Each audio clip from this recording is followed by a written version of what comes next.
What's up, everybody? Get ready to tune in. This is another edition of Random Topic Sundays on channel G-Boot 2786 with yours truly, Gavin Richard on Gavin Richard Presents. Let us begin, shall we?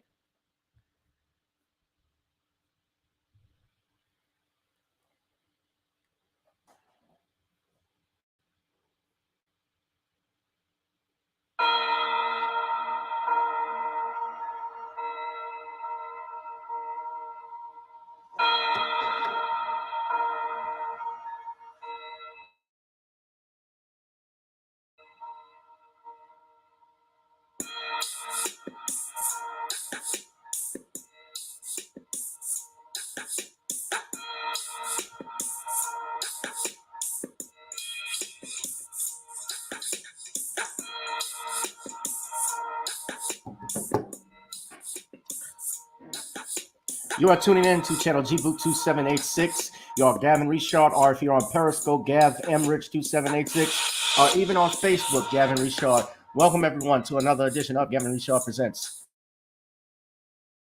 on my channels. Whoever you are, wherever you are, I hope you are blessed and doing safe. We're about to get started into some breaking news and new developments on Random Topic Sundays, and we're going to get started in a second. Just give me a few more minutes, and we'll be ready to begin.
All right. Sorry about that, guys. I don't know what's going on. I'm having a little computer issues as of late. I apologize for that. You guys are tuning in to another Random Topic Sundays on Gavin Richard Presents here on channel G-Boot 2786 on Facebook. We have Gavin Richard. We also have people on my self-entitled YouTube channel, Gavin Richard. Uh, if you guys, I don't know what's been going on, but of course, every now and then we see things. What's up, Miss P? She says, peace, black family, peace and blessings to you.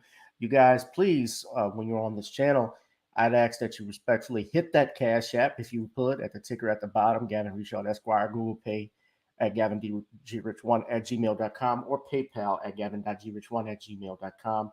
If you like the channel, if you want to see more shows developing, more videos or topics we can talk about, I'm happy to do so. Any recommendations, but I just ask that you please be generous if you could, because we're trying to redevelop our program, our platform, and take it to new heights. And the future is looking great. I've had a lot of support from different people. I want to first and foremost do this live. Again, I did this in a video, but I want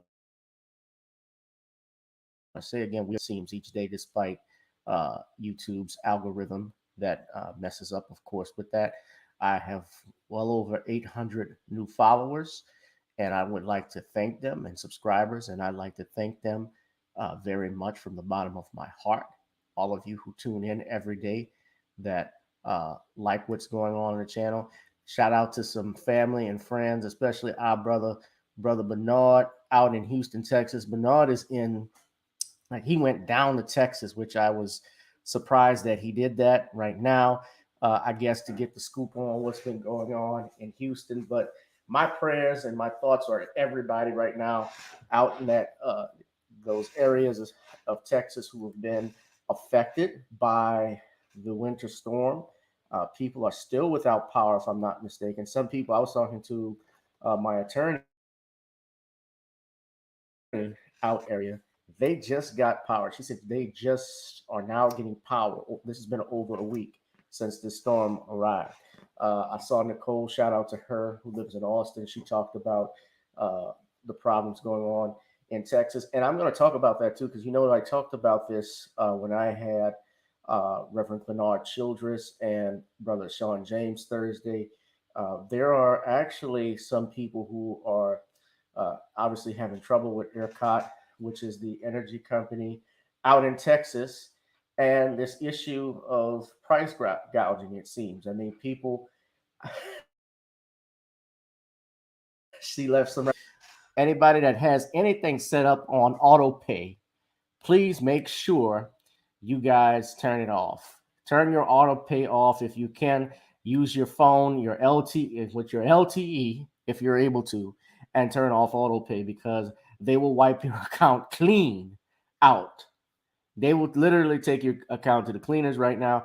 And you're in the middle of a national emergency, and you have the failure of politicians like Ted Cruz and your governor, and even to an extent, I got to throw Joe Biden into this and Kamala Harris, even if because they have been, it seems, silent since all this stuff is going on. I mean, I know they declared a national emergency, but you didn't really hear much at the time everything was going on with this thing happened.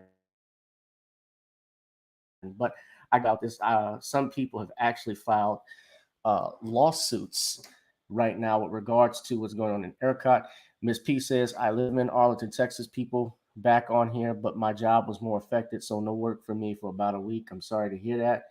Uh, let's see who we got here. We have, there's a lot that's going on. Got people on Facebook. I'm not surprised about the deathbed confession of Malcolm X. We're going to talk about that in a minute. But since I've just been talking about Texas, I'll just go ahead and just let me get started on it. I had this pulled up actually, and uh, this is also what's going on. Someone wrote this article from Microsoft News. Biden, I can get started with this, but uh, I don't know about that, Gordon. I don't think of that. No, I don't think of vaccine being a mark of the beast. What about flu shots? And we've had Tuskegee syphilis experiments. I don't know about that being the mark of the beast. But let me go here to my share screen option. I want you all to see this. This is just interesting, too, since I mentioned Joe Biden. This is an article, very interesting. I pulled up before I got on here because I was trying to look up the Malcolm X story, which we'll get into in a second. But it states here, this is the title of it. And I was on Jason Black's show tonight, too. We were just discussing about how many people now who voted for Biden are having second thoughts, especially with regards to this HR 40 crap that's going on. That's part of our topic. But say this here, Democrats' big tent helped them win. Now it threatens Biden's agenda. As he ran for president last year, Joseph R. Biden contorted his campaign to appease both wings of the Democratic Party, trying to excite progressives with an ambitious policy platform while assuring moderates he opposed structural changes to the political process. Now faced with the realities of governing in dual crises of public health and economic stagnation, Mr. Biden is increasingly squeezed by members of his own party who see an inevitable collision course between his deference to Washington norms and his promises of far-reaching change. Remember when I was on here, guys, and we talked about how there is a clash and breakup and split with the Democratic Party.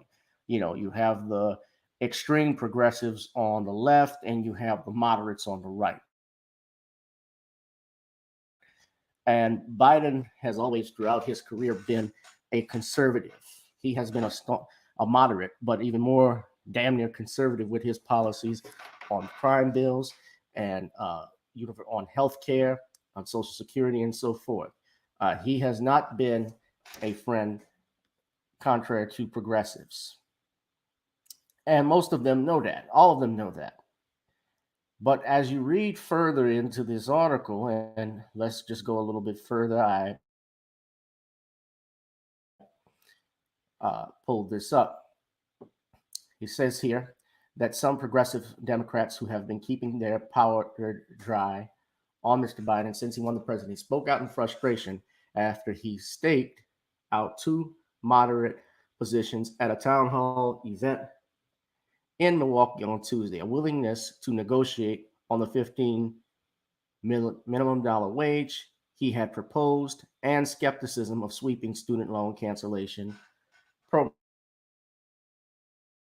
A sweeping student loan cancellation program. On Wednesday, after Mr. Biden also signaled flexibility on his sweeping immigration plans, activists said that they were willing to let him try for a bipartisan deal, but would not wait forever. And on Friday, it was the Biden administration's turn to be concerned. Senator Joe Manchin III of West Virginia, one of the most moderate Democrats in Washington, announced that he would oppose the president's choice to lead the Office of Management and Budget, imperiling the nomination with an act of friendly fire. It is all a sign that the big tent of the Democratic Party is set for a stress test under Mr. Biden, unlike any it has faced while in power in recent decades. Democrats have long prided themselves on including liberals, moderates, and even conservative Democrats in the tent, in sharp contrast to recent Republican moves in several states to censure members for disloyalty to former President Donald J. Trump. Still, even though the Democrats control Washington, they are heartily united by the same governing goals.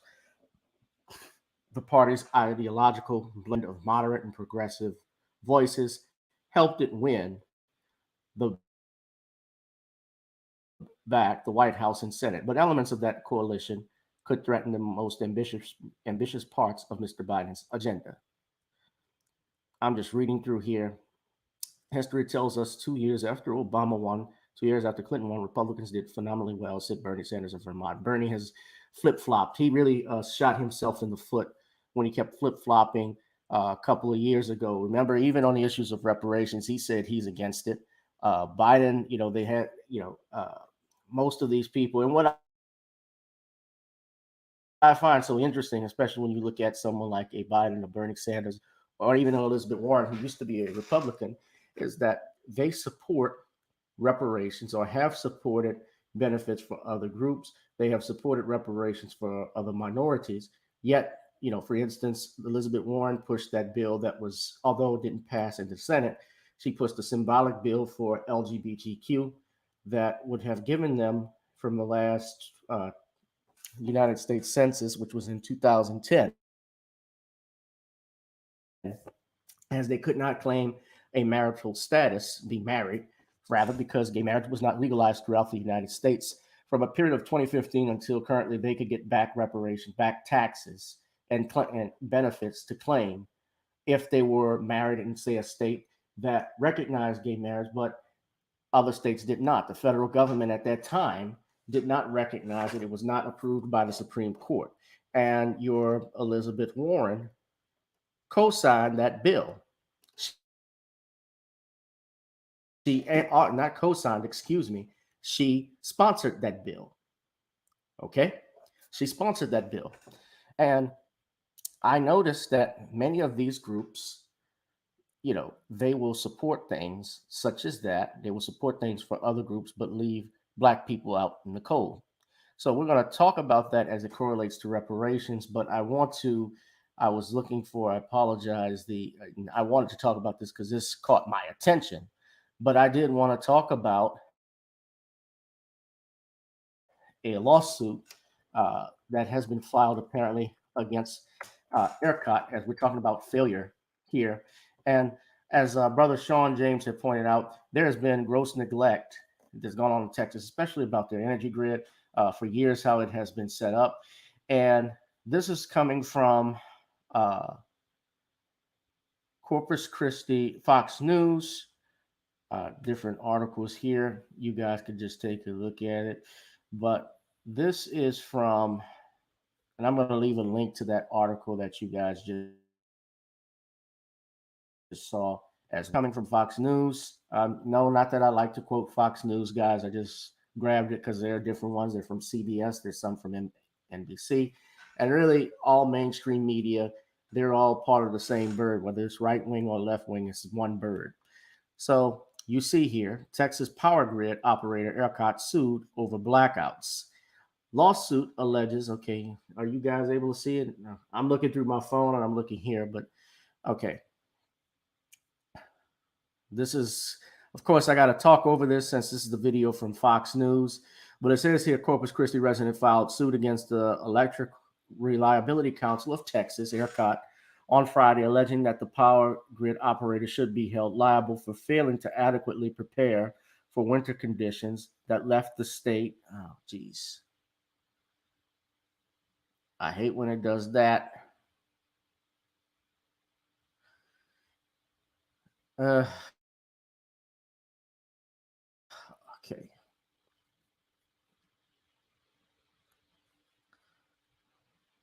That left the state residents without power in recent days.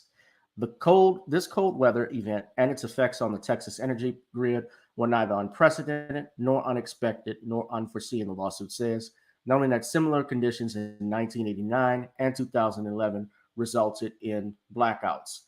Representatives for ERCOT did not immediately return a request for comment.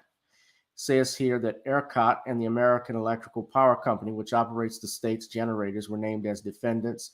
The suit is filed by Donald McCarley, claims the entities were aware of the potential risk a winter weather event posed to the power grids, but did not increase capacity or attempt to weatherproof their infrastructure. ERCOT oversees 90% understanding too is that this is in practically, and all of my family in Texas, I send my love again. Y'all drop y'all names and comments. We got Madam Magma in the house, B1. We got Northern Bell. We got Gordon. What's up?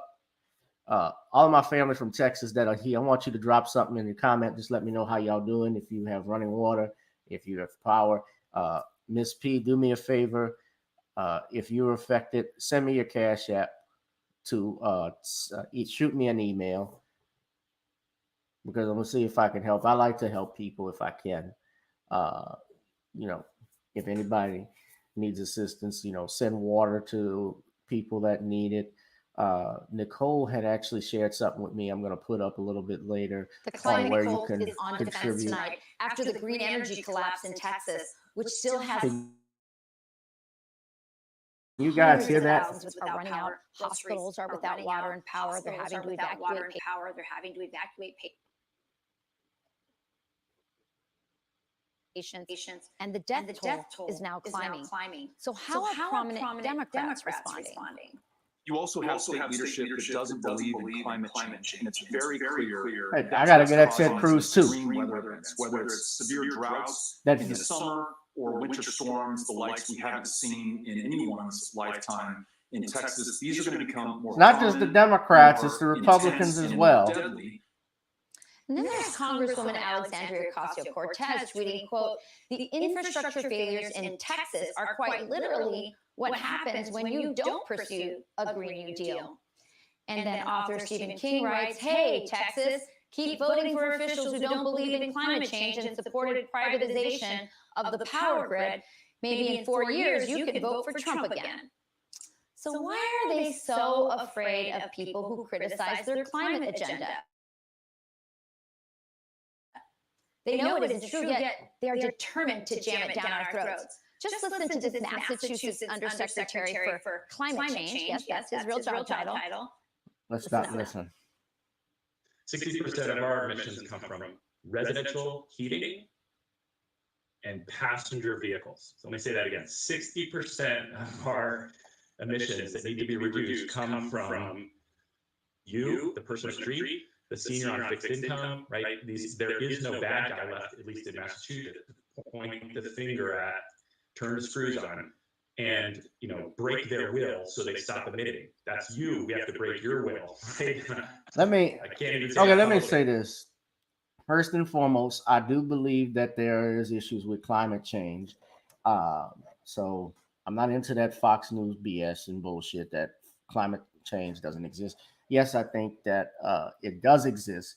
Do I think they exaggerate some of the data? Do I think that, for instance, when they talk about with regards to climate change, you also often will hear this about lowering our population numbers. Right there is a red flag, ladies and gentlemen, because if you think about it, there are over 6 billion people that live in the world. The world is enough to hold everyone, contrary to popular belief, and they blame it on overpopulation, and so they want to thin the herd. The only problem with that is that who decides who goes and who decides who stays? That sounds promising. It sounds like, well, that would be the solution, but who are the targets? And that's a question that we need to ask when they say things like that. So I'm not getting even into that per se, because I'm not, I'm not in the global, an expert on climate change and weather. But I do know laws. I do know things that are going on. Like, for instance, that Paris Treaty that Biden has got us back under, that Trump had us out. That was first and foremost not something that the United States did have to recognize. That was part of a United Nations agreement. And the United States, of course, being that the law of the land is the Constitution, they are not obligated to be under that. That's a treaty. And the President of the United States is, as in Donald Trump, he is at that time, it was Donald Trump, but he had the authority as president by law to pull the United States out of those said agreement if he chose to. And that's what it was. And there was a lot that it was binding the American people too. Getting back to what we're talking about here in regards to ERCOT, this lawsuit, the company who filed it is the law firm that filed it. Which he just did. And he was later forced to resign for saying the quiet part out loud. Fears. Here to respond are two Texas residents. Carl Rowe, former deputy chief. Oh, hell no. He's a lying bastard. Fears Nakawati is representing McCarley in a lawsuit, and he's seeking unspecified damages. ERCOT oversees 90% of the state's electricity production. So just think of that, guys. You have millions of people that are without power, people that are without water. Some people, I've heard they've started to get their power back and so forth, and that's good news. But I think there are still areas that are out of there. I have family that are in San Antonio, Texas, where the power hadn't gone out. I have people who are in friends and family in Dallas. I don't know how bad Dallas was affected by it. I'm assuming it caught a lot of it because Dallas is a little further north than even San Antonio and Houston. If I'm not, if I remember correctly, being in Dallas, because I've driven there myself a couple of times, but I'm sure they got the worst of this as well. But Houston, I know, was tore up real bad by it, and Houston is the fourth largest city in the United States. So just imagine a city that holds over 8 million people or more that is without running water. Half of the city without power. And of course, you have someone, let me leave that copy of these links here. Someone like a Ted Cruz, a little snake like him, who's wandering off, going to Cancun. And they have apparently some damning text messages that show that he was actually, they had been planning it. Well, they planned this as a spur of movement and weren't even planning to come back till over the weekend. So it wasn't a quick trip like he tried to make it out to be. Of course it wasn't. If it was me and I had the money for it, I'd be honest, I'd leave too. So I'd get the hell out of there. If I didn't have any running water, I didn't have it was so damn cold in my 10-bedroom mansion, maybe I would leave too. But then again, I'm not a sworn elected official, and I know people, I would catch hell if I did that. And it would certainly throw my black ass under the bus if I were Ted Cruz. If Ted Cruz were black.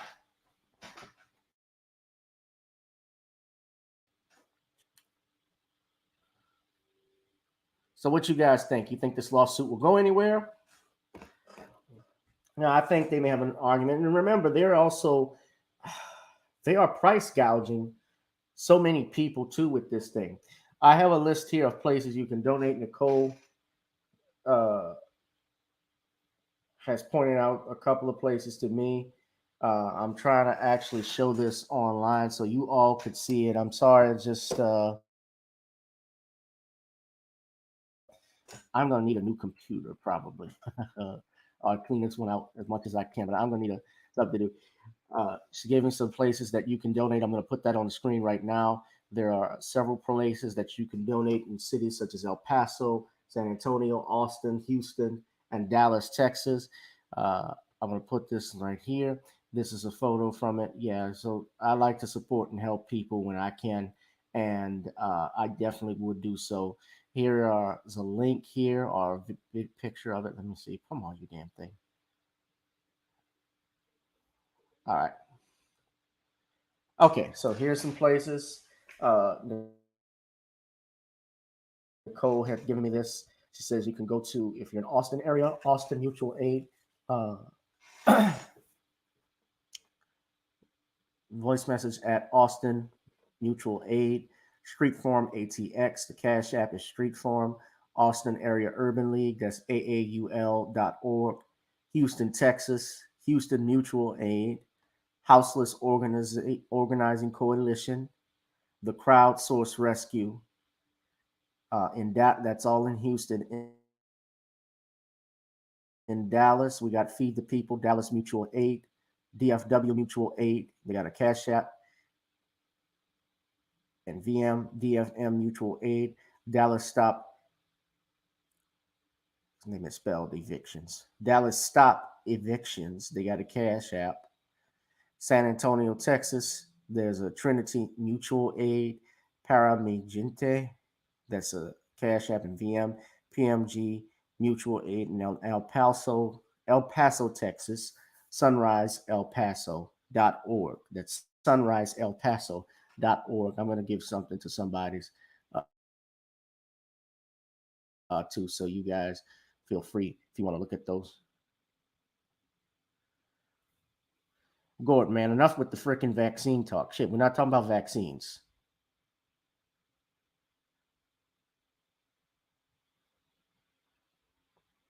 Northern Bell says, shaking my head.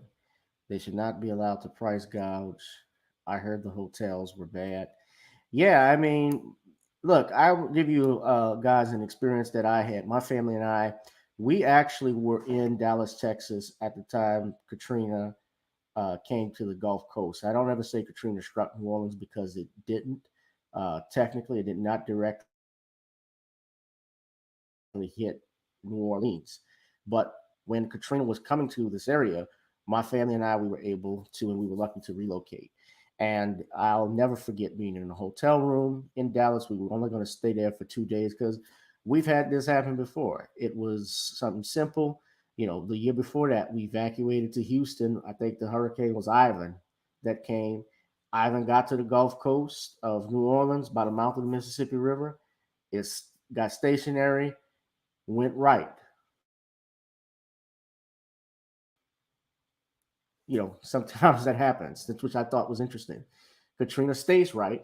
And, you know, I remember watching the news the next day, the Superdome, the cover of the Superdome was ripped off and there was some water in the street, but it wasn't what, you know, the media wasn't, you know, I heard New Orleans dodged a bullet. There was no reports of riots or anything like that going on. Everything seemed fine until later that evening and into Tuesday, which is when we had to leave because we had only booked the hotel for 2 days. But because the storm was, people had, you know, right fastly booked the room that we had occupied for another day or two. When this stuff was going on, we had nowhere to go. And we went to Houston, left Dallas, had to go drive several hours all the way to Houston to go to another my aunt's friend's house, find out that she didn't have running water. And then we had to leave her house. We decided, you know what, let's make our way back to Louisiana, to Baton Rouge. My dad was working for the state at that time anyway as their pharmacist. So we were able to go back there, still with no place to go. And of course, with all of this shit we finding out happened, that New Orleans was underwater. Even our area in our home, they took pictures and flybys of it and so forth. And to talk about price gouging and what they were doing even during Katrina when we went back to Baton Rouge.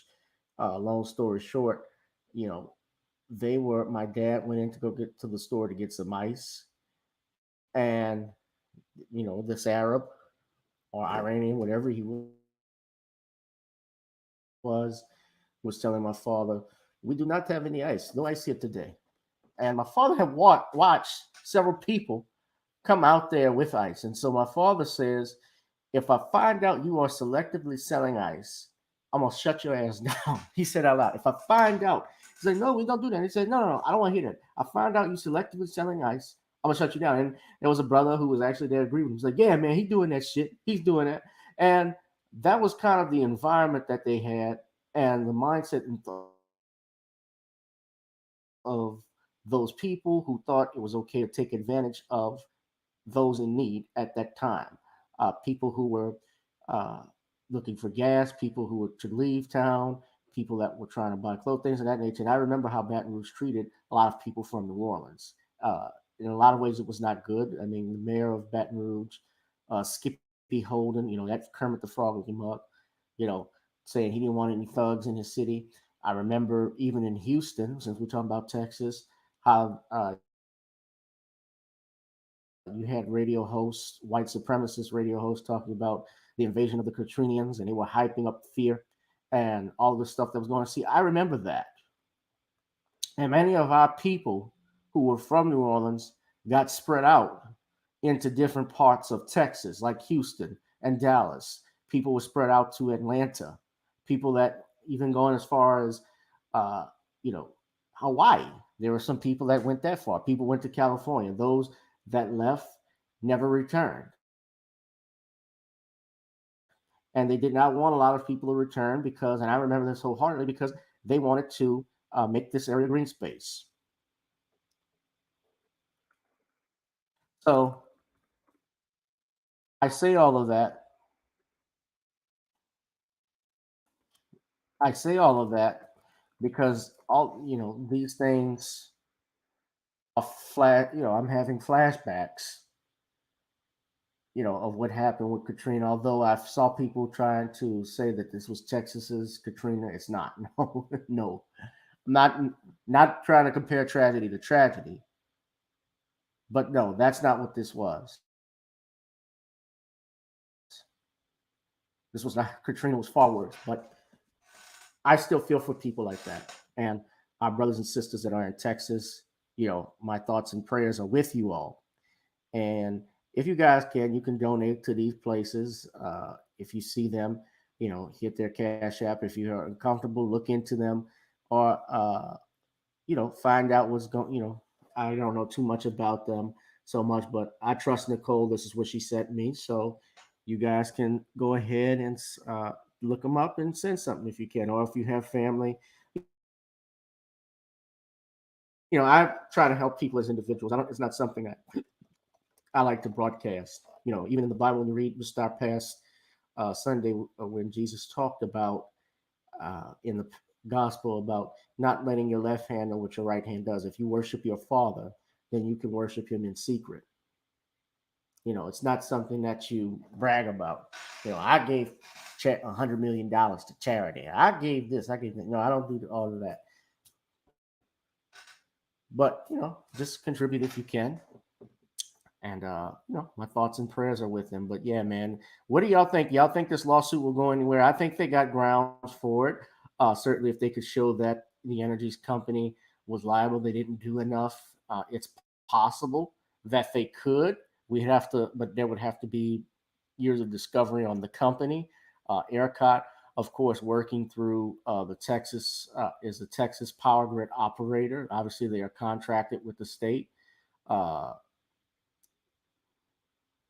this is the state, the Electric Reliability Council of Texas. So the American Electrical Power Company works with ERCOT. So it's all part of Texas. Here in Louisiana, we have CLECO and Energy, and those are private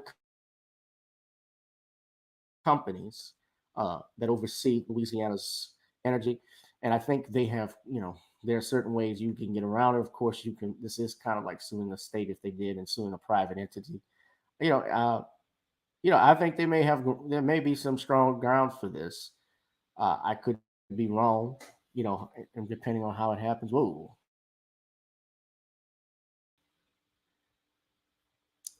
I certainly think it would be a class action lawsuit most likely because all that is going on there, it affected millions of people and, failure to maintain their structures. If they can find they were negligent in some case, then they could be sitting in, a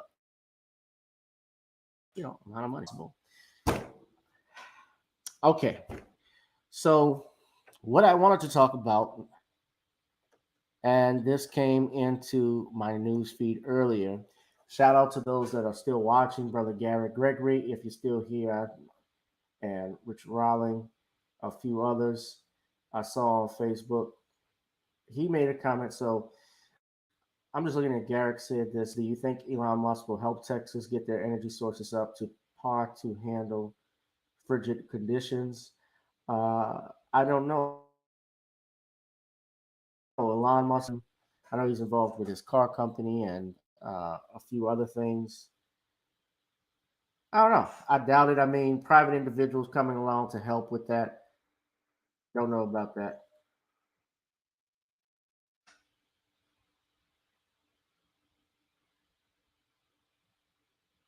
Sorry.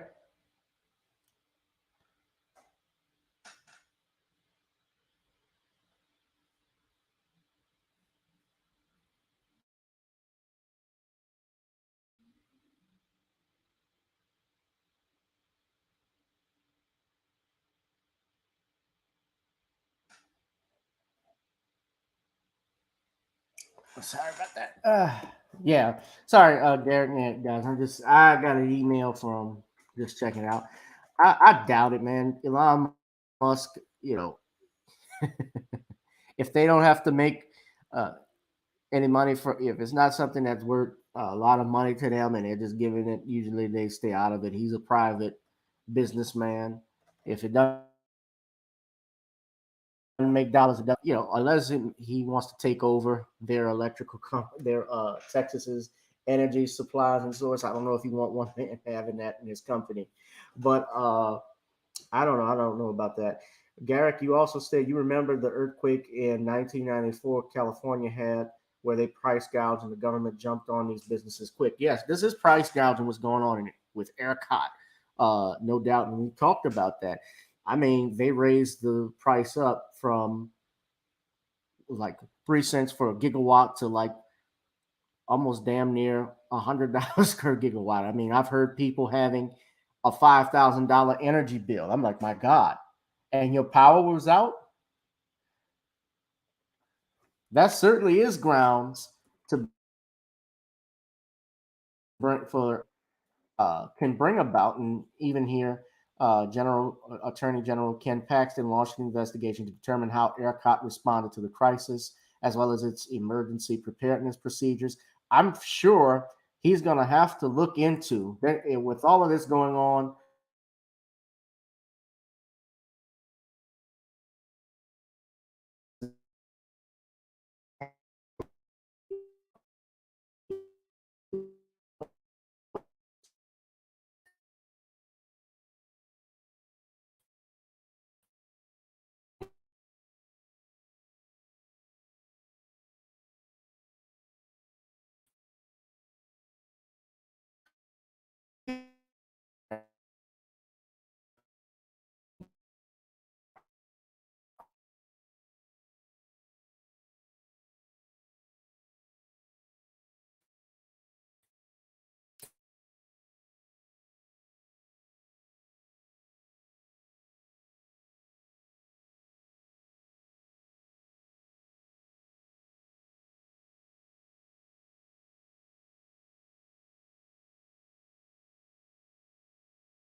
All right, guys. I'm sorry. Damn internet. We're back. We're back. Okay. So I was just saying they're going to have to investigate all of that price gouging going on. Paxton, who is the AG out in Texas, they're looking into that. So I don't know what point I got cut off, but whatever it is, they're having internet issues here as of late. Okay, I want to talk about this. This is some breaking new development. Not new to me because I had heard this before, but it has. They are reopening an investigation into Malcolm X's assassination, and Malcolm's daughters have called for the DA, the Manhattan District Attorney, to reopen the case. Now, the video that you're about to watch is from a press conference that happened on yesterday, I believe, or earlier today, I'm going to say, and you guys can check it out here. To have them exonerate. This is from Reuters. This is about restorative justice to try to have those Black leaders, those civil rights activists who were wrongfully convicted over 50 years ago, to have them exonerated. After Ray's passing, I found a confession letter that Ray had written and mailed to my father back in 2011. This letter details the FBI, and the NYPD's involvement in the assassination of Malcolm X, and how he was forced to betray his people. This letter helps me to understand the pain and guilt that Ray felt for the last 55 years. He conspired to help the NYPD assassinate Malcolm X. On behalf of Ray, he wanted the world to know that he is deeply sorry. I hope that this information helps the Shabazz family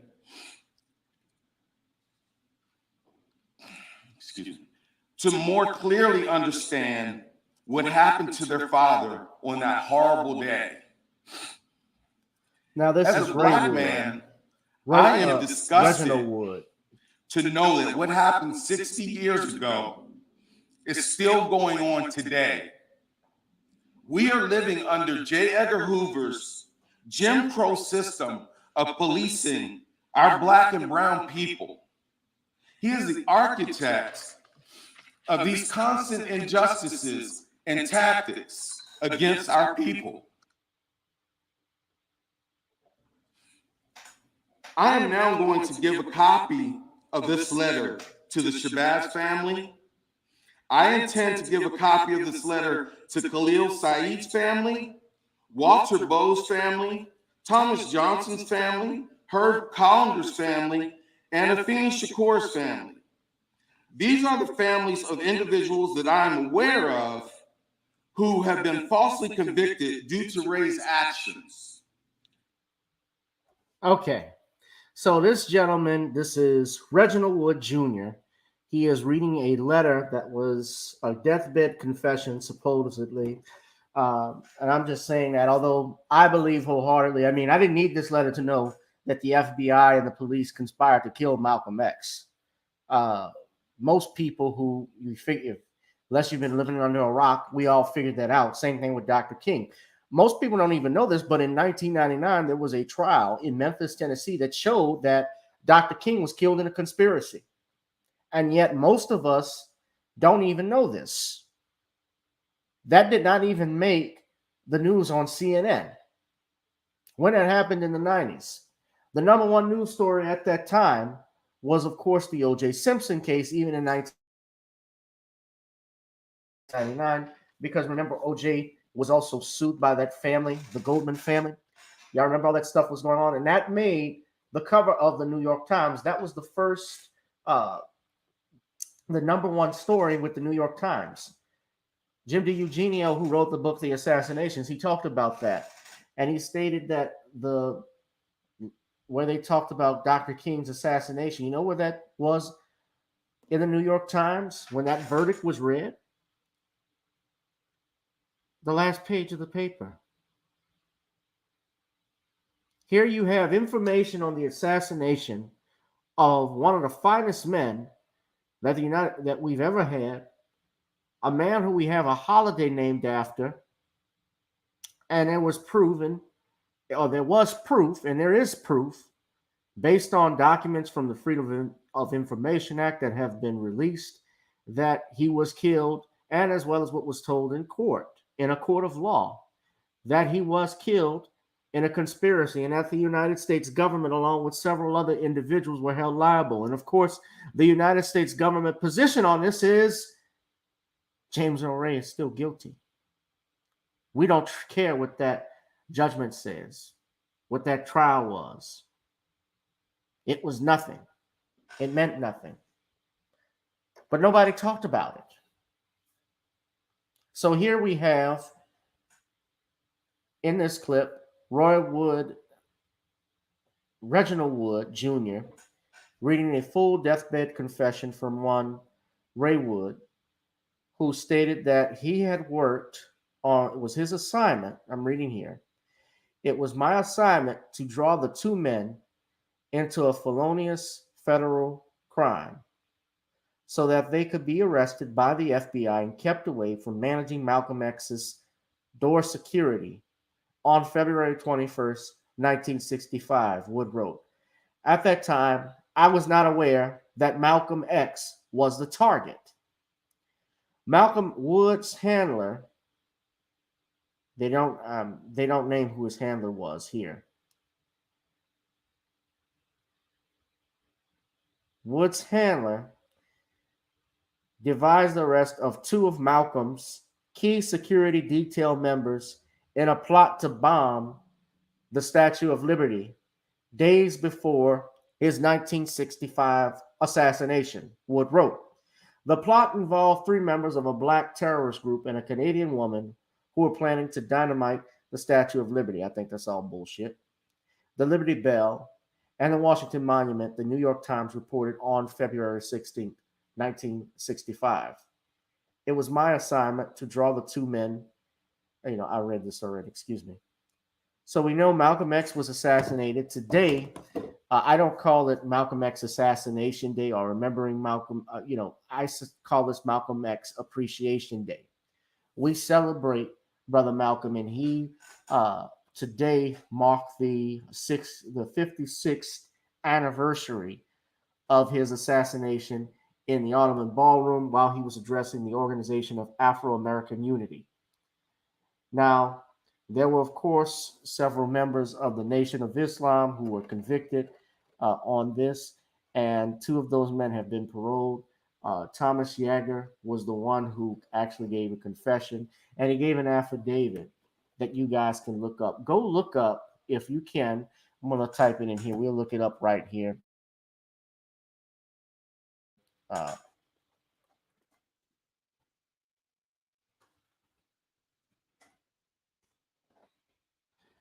Hayer, excuse me.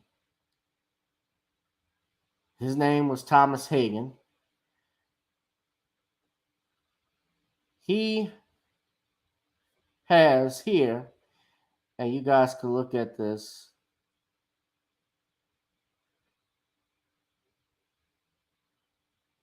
He gave an affidavit in 1977 called the Hayer Affidavits.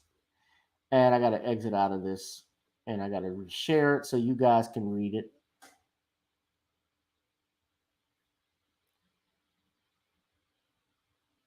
These affidavits, I think I can get a copy of it, but it's saying that two of the men that were with him, three men were convicted, Talamaj Hayer, which is him, Norman 3X Butler, and Thomas 15X Johnson. At first, Hayer denied any involvement, but during the trial, he confessed to having fired shots at Malcolm X. He testified that Butler and Johnson were not present and were not involved in the shooting, but he declined to name the men who had joined him in the attack. Didn't matter. All three of them were convicted. And of course, they identified these men for being from Temple number 25, the Nation of Islam's Newark, New Jersey temple, as having participated in the crime. Of course, you know about Shotgun Man. That is something that has been talked about. The guy being William Bradley, who had spent decades as a criminal. He was charged in connection with a 1968 bank robbery, but in the end, charges against him were dismissed. He was convicted of several charges related to robbery, aggravated assault, and drug possession. And as of 2011, he was living in New York, New Jersey under the name Al Mustafa Shabazz. He denied having participated in the assassination, but he died later in 2018. And of course, here he was paroled in 2010, and he expressed regret for his role in the assassination of Malcolm X. Johnson, who changed his name to Khalil Islam, he was released from prison in 1987. He rejected the teachings of the Nation of Islam and converted to Sunni Islam. So these two men, Thomas Johnson and Norman 3X Butler, maintained for years their innocence.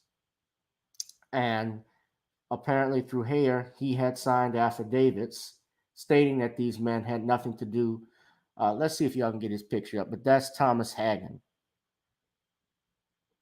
He was the one who Giancarlo Esposito, the actor who plays, you guys know him as Bugging Out from Do the Right Thing, but he's also been in Breaking Bad and also The Boys. You know, y'all seen him in, what's his character's role? I should know this. Gus Fring. That's it, from Breaking Bad and Better Call Saul. Gus Fring. Yeah. But he played Tomas Hare in Malcolm X. And these are the affidavits here. If you guys can see, you can't see it because I got to reshare it. I'm sorry about this. I got to keep stopping and sharing this over and over again. Hit the like, share, and subscribe button, guys. We're going in. We're talking about Brother Malcolm to the bottom of. We're going to get to the bottom of his assassination. But this is the affidavit, ladies and gentlemen, of Thomas Hagen, a.k.a. Tamaj Hare, discussing Brother Malcolm's assassination.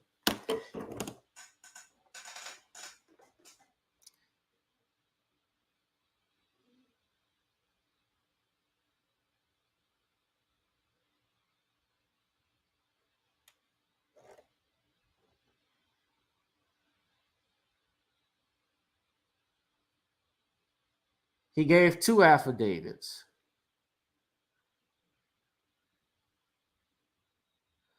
He says that he used a .45 weapon. He names here a brother Lee and a brother Ben and a brother named Willie X. The other brother's name was Wilbur, or a name like it. Remember we had William Bradley? They called him, supposedly he was Shotgun Man.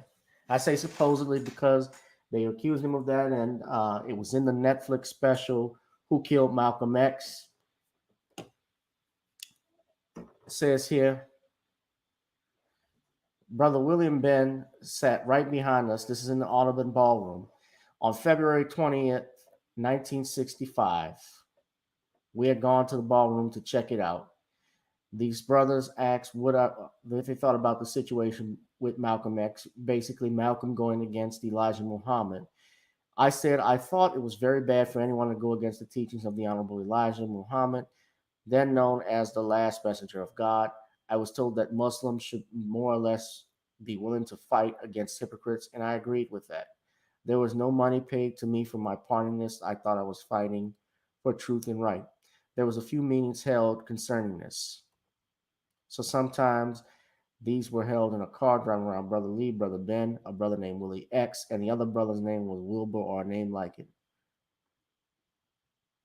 From these meetings, it was decided that the only place that Mal X was sure to be was the Audubon Ballroom on February 21st,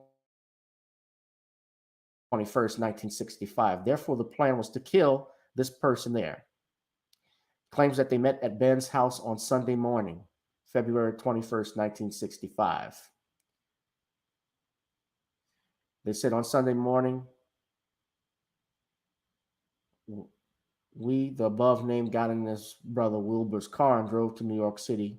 We parked the car a few blocks away and two at a time drifted into the ballroom early. Me and Brother Lee took sets down front in the first row. Brother Willie and Ben sat right behind us, and Brother Wilbur took a seat far in the back. A seat far in the back. Was his to throw the fire. It was his, obviously, the one that threw the fire bomb in the back that said, "Get your hand out of my pocket," and pretend that someone was picking his pocket. I used a .45 weapon. Brother Lee had a Luger, and Willie X had the shotgun. The plan was that when the shooting started, people would be running all over the place, and we would get out, and then with this we would get out of the ballroom. So when the shotgun went off, Brother Lee and me fired our guns at Mal X and ran for the door. I was shot in the right leg, was able to keep moving on just one leg. I was able to get down the stairs by sliding down the railing to the floor. I was captured right outside the ballroom by a police officer. He states that Thomas 15 Johnson and Norman 3X Butler had nothing to do with this crime whatsoever. So when we look at the second affidavit, he states that, again, he reiterates that Norman Butler and Thomas Johnson were innocent. They state it was in sometime in the summer of 1964 that I was approached concerning the killing of Malcolm X. The time must have been a month or so before the Honorable Elijah Muhammad spoke in New York City in 1964. I was walking in downtown Patterson when two brothers, both Muslims, was driving by their car. I knew these men well. They asked me to get in the car. They wanted to talk to me. Both of these men knew that I had great love, respect, and admiration for the Honorable Elijah Muhammad. I know that it was Ben who spoke to Leon first, and they spoke to me. I learned from them that word was out that Malcolm X should be killed. I can't say for sure. I guess he meant to say for sure. I don't know who passed the word on, but I thought that Ben knew. We soon got together with two more men. Both lived in Newark, New Jersey. One's name was Willie X. I never knew his last name. The other was brother named Wilbur or Kingley. Remember, we're talking about William Bradley, and it was speculated that William Bradley, of course, was Shotgun Man. I don't know what's going on. I don't see my comments section now. People are not talking on YouTube right now as we speak. I don't know if you guys know we're back, but we are. I see some people on Facebook. Y'all hit that like, share, and subscribe button, guys. We're talking about the assassination of Malcolm X. But it's also Malcolm X Appreciation Day. So I just don't sit here thinking of Malcolm, as being dead, but I celebrate his life, and we celebrate his legacy and what he meant for us and to us. And of course, recent developments that have been coming in regards to his assassination, where his daughters are calling for a reopening of Malcolm's assassination by the Manhattan District Attorney. At that time, you guys apparently you can't read that far with the way that the stream is set up, but basically he details and goes more specifically. I noticed in two different affidavits, one from 77, the other from 78. They deleted the full names and addresses. Read this here, author's note. The full names and addresses of Hayer's accomplices, however, have been deleted.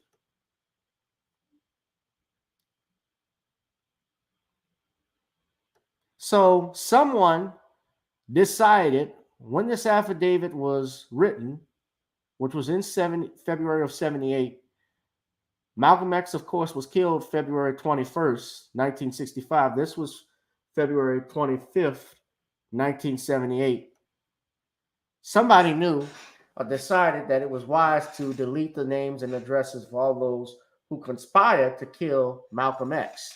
Now, whether it comes to the Nation of Islam being involved and so forth, while every government agency, I can tell you, and I know for sure, every civil rights organization has been infiltrated in some way, shape, or form by the FBI, the CIA. Doesn't matter whether it was SCLC. There were a lot of snitches in that. There were snitches in SNCC. There were snitches with the Black Panther Party. Hell, you see it with the movie Judas and the Black Messiah. Fred Hampton was 21 years old when he was assassinated. A kid. And was shot while he was asleep with his girlfriend, his pregnant girlfriend. Mark Clark as well. And yet no one has ever been charged with that assassination. Even with Dr. King's group in that trial that I was telling you about, it was well known that there were, Dr. King knew that his time was coming to an end. He even told his wife, Coretta, that they were going to get me when JFK was assassinated. But he knew very well that there were agent provocateurs that were in his organization, groups such as the Invaders, which is one of the reasons why Dr. King actually went up to Memphis, Tennessee, was the garbage strike. And, that group that was underneath his hotel room, the Invaders, and supposedly Jesse Jackson getting those people out at that time. All of that stuff, on the day of the assassination of Dr. King, April 4th, 1968, all of that stuff came out at that trial I was telling you about. So when we see things like this, when you read this affidavit, and he goes even further in detail, I'm very curious to know who deleted the addresses and full names. This is a sworn statement. An affidavit is a sworn statement, is a public statement. You attest something that is going to be used in court. All of this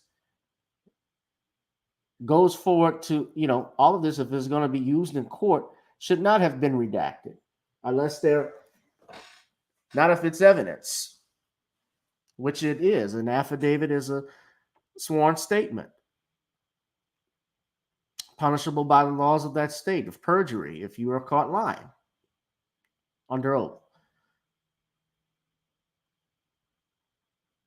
But they visited the ballroom the night before the killing to set this up. It was a dance that night, and we came there like everyone else. Got a ticket, went in and looked all over the place. Remember in Malcolm X movie with Spike Lee, right before Malcolm was assassinated, they had these men go in there scoping the place out.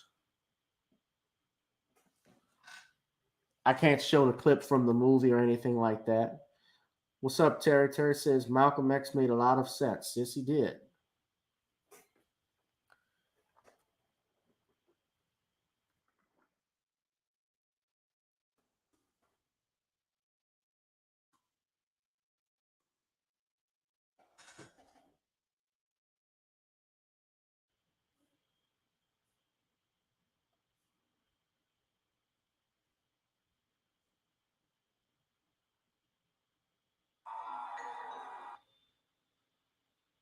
Made a lot of sense. And so Malcolm's assassinated. And I got to play, when I think of this, though, this is something I always knew because Malcolm X's bodyguard,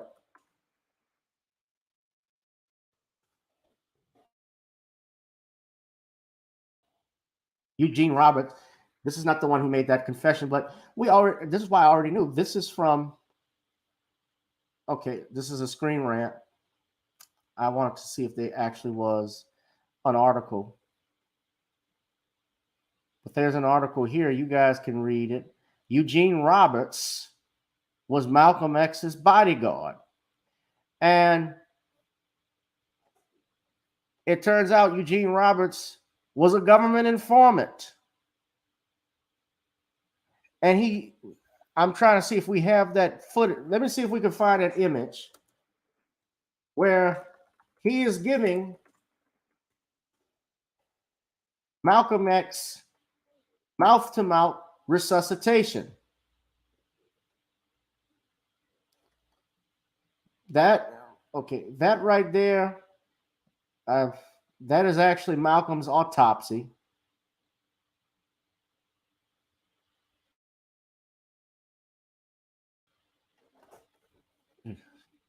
There's Brother Malcolm.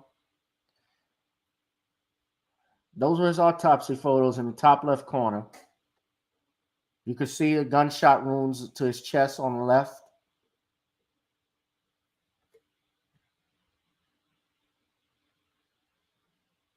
This is Life magazine. Okay, I think this is the picture that we're talking about here. All right, I know it's graphic, but we got to look at this. Malcolm, this is in Life magazine, right? I think that's Betty to the right, if I'm not mistaken. Sadly, that's Malcolm on the left.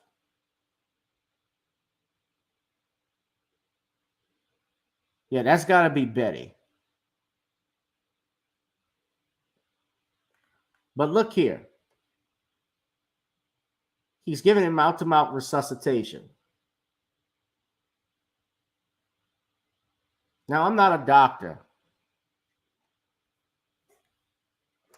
but most people know that when you have a gunshot victim, the main thing is to stop the bleeding, not give mouth-to-mouth resuscitation. And Eugene Roberts, it was proven, was a government informant. So when you guys come out, and I find it very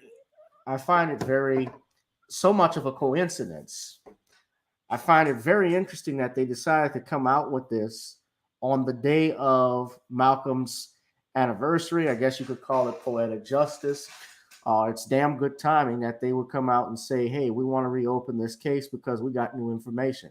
You didn't get new information. You knew it from the beginning. You knew from the beginning. They knew that they killed Malcolm X. I don't want to hear anything about Farrakhan. I'm not absolving members of the Nation of Islam who were involved. Of course they were. But the NYPD, we knew from the beginning that they had a role in assassinating Malcolm X. This picture should tell you why. The man right there giving him mouth-to-mouth resuscitation was a damn informant for the NYPD and a government agent.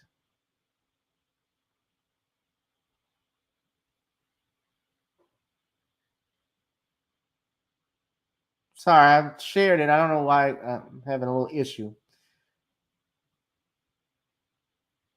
You see that? That's Eugene Roberts.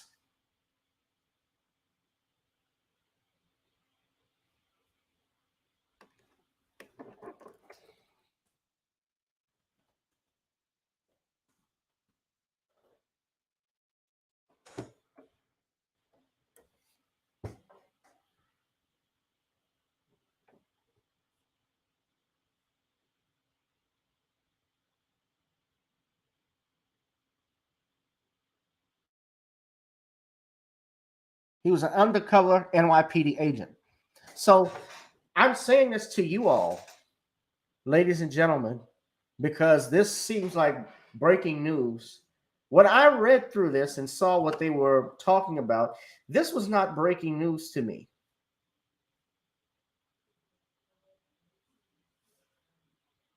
This was not breaking news to me. It should not be breaking news to you. We all knew this. something I talked with Jason Black this evening on his program to tell him how great his show was yesterday on the life of Fred Hampton. And he said something very interesting about J. Edgar Hoover. And he said that J. Edgar Hoover said that after the March on Washington in 1963, he called Dr. King the most dangerous Negro in America. And he didn't call him that because Dr. King marched peacefully. We knew he marched peacefully. He didn't pull the trigger.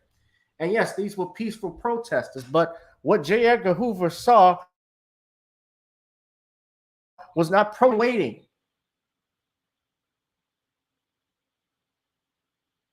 He had it. It wasn't potential.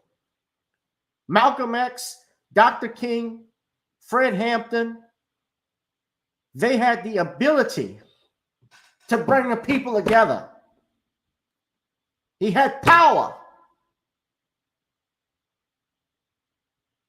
He had power to do it.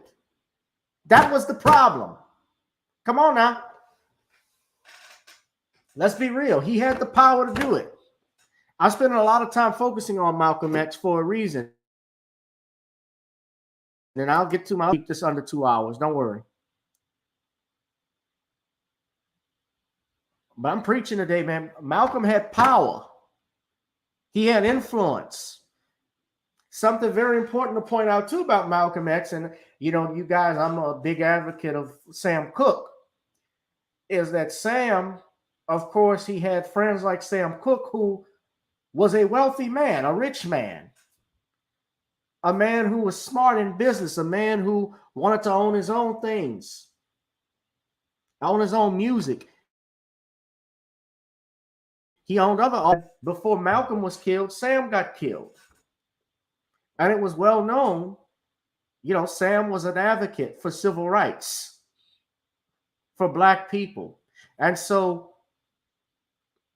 Sam Cooke died 2 months before Malcolm died. Is that a coincidence? He tells Dr. King and Brother Malcolm that you guys, squash y'all beefs. I'm going to support you. Countless people I knew, I knew Brother Dick Gregory, the late Dick Gregory. And, if you guys showed this to Dick Gregory would curse you out because I knew him personally. Dick had the information before anybody. Dick even said that the bullets those Negroes were using on Malcolm at the Audubon Ballroom were blanks. And said the bullets that shot Malcolm were coming down from a trajectory from the top, meaning that the army and the government didn't trust those Negroes that much. They gave them blanks while they were shooting Malcolm from the top of the balcony. That's what he said.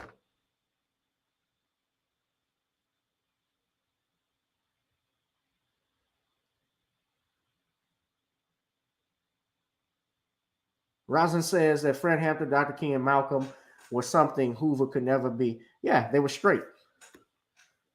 They didn't wear women's clothes. Brother Bishop Scott says, all of the martyrs of the civil rights movement died before they were 40 years old. Sad but true. We will never know what they could have accomplished. Yeah, even, Medgar Evers, and I give respect to Medgar Evers, but he was not, of course, this is not a shot against Medgar or his family, but he was not as, I would say, national or international as a Malcolm X or a Dr. King.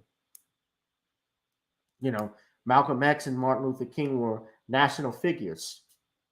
Medgar Evers, you think of Mississippi, you think of registering Blacks to vote. I think of his brother Charles Evers. I have respect for Charles Evers just as much as I have for Medgar, because at least Charles, he had guns. He was ready. These were 2 World War II veterans. But Eugene Roberts was, let's look at the screen, pull up the screen again.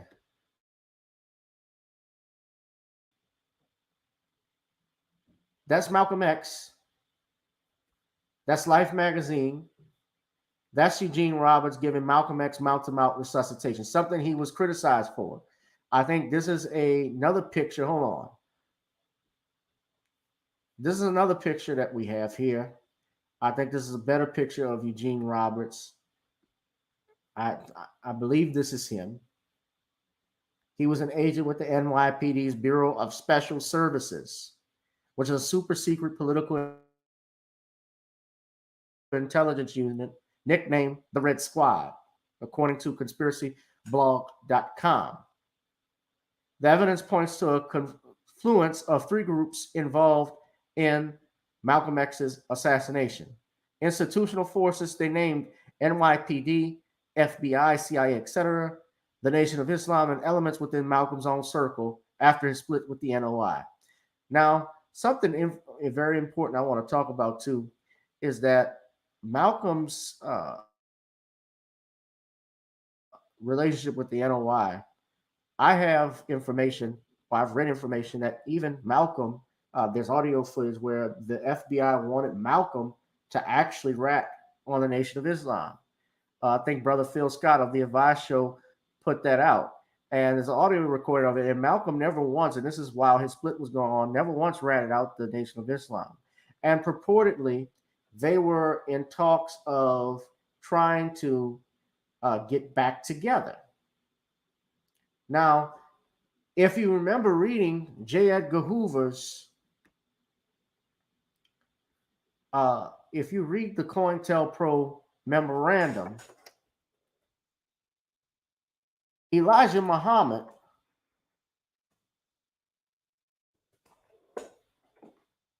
was mentioned by name in the COINTELPRO memo. He was mentioned by name.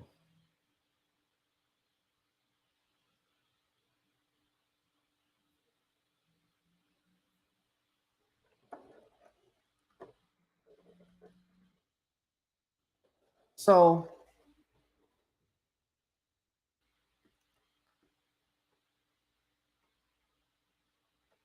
to prevent the rise of a Messiah who could unify and electrify the militant Black nationalist movement, Malcolm X might have been such a Messiah. He is the martyr of the movement today. Martin Luther King, Stokely Carmichael, and Elijah Muhammad all aspire to this position. Elijah Muhammad is less of a threat because of his age. King could be a very real contender for this position should he abandon his supposed obedience to white liberal doctrines, aka nonviolence, and embrace Black nationalism. Carmichael has the necessary charisma to be a real threat in this way. Now, this was written on March 4th, 1968. Does that date, the 4th, sound familiar to any of you? You do a month to April 4th. Who was assassinated? Look at it. Hold on. Let me put it up.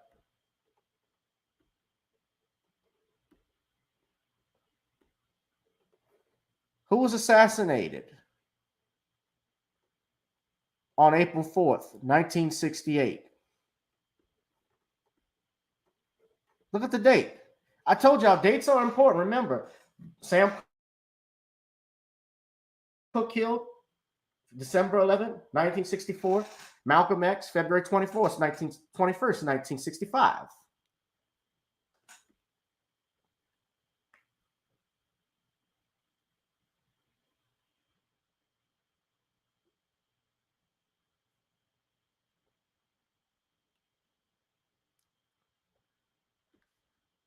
Hoover dated this a month before Dr. King's assassination, and they mentioned Elijah Muhammad, and you can see here several groups were targeted.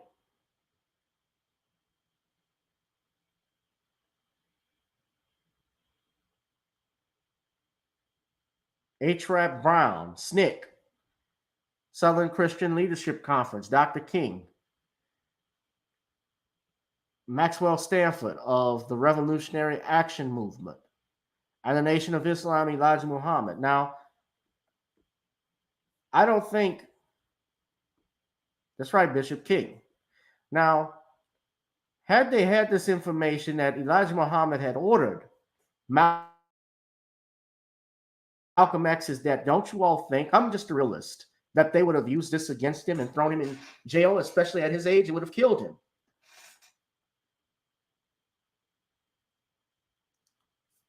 Every organization had their rats. I mean, even with Dr. King, the man who was on the balcony with Dr. King, Billy Cowles, Judge Joe Brown and Dick Gregory have confirmed this, that Cowles supposedly was the one that led Dr. King to the slaughter. Remember when he did, there's a video out there, you all can look this up. Dick Gregory played this for everybody on Dr. King's, they were talking about the assassination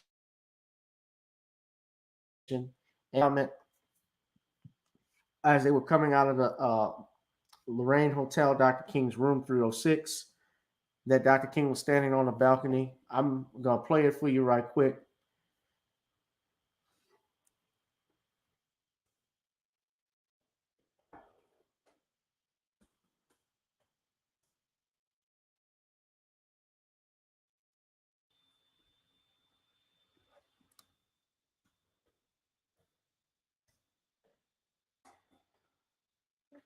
Oh, I'm going to play this for you. You guys need to see this. I know I want to get to some other topics real soon, but this was important. We had to talk about this with Malcolm. Came by to get King to take him to dinner. But this is on King now. And then 30 years later at press conference, he slipped because God do baffle your mind sometimes. Here's a link to the affidavits.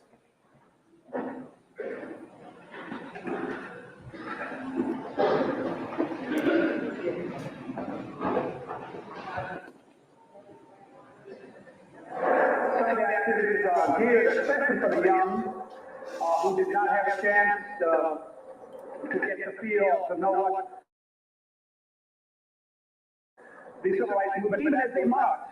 Now they could have stopped in a hotel, but when you think about marching from Memphis to Jackson to Memphis, that was a hotel.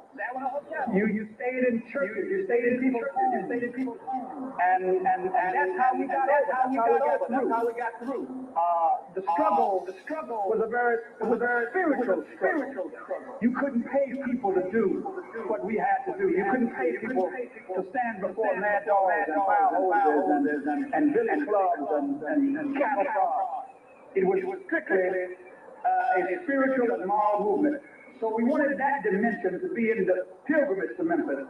We will revisit the mountaintop speech site. That's the Mason's Temple, where Dr. King made his last address, which he almost didn't make, because the night that we were having that rally, there were tornado warnings, and he was behind on the Poor People's Campaign. And he said, you guys go on over and have the rally. I'm going to stay at the motel and work on the Poor People's Campaign. When we got there, and Jackson walked in, and I walked in, and others, people started clapping because they thought Martin was behind us. And so Ralph's preacher said to him, this is not our crowd. And he went to the phone, Dr. King, and any of the marches that we had in those days, you have an opportunity to bring the children, bring the family, and march with them. And when I finished sharing with them the last hour of Dr. King's life, hurry. But that gave me the wonderful privilege of spending the last hour on earth. Three preachers in a room, Abernathy, King, and Kyle. We spent together in room 306 at the Lorraine Hotel. The press is always curious, and writers, the press is always curious. What did you talk about? I said, we just talk preacher talk.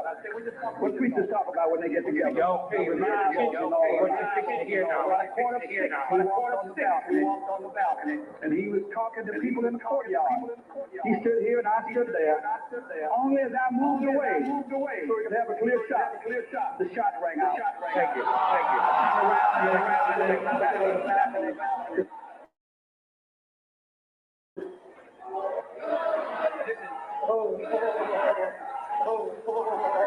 Wait, listen.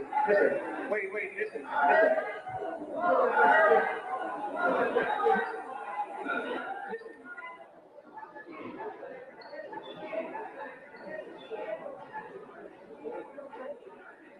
30 years later, his brother never realized he would slip and say that.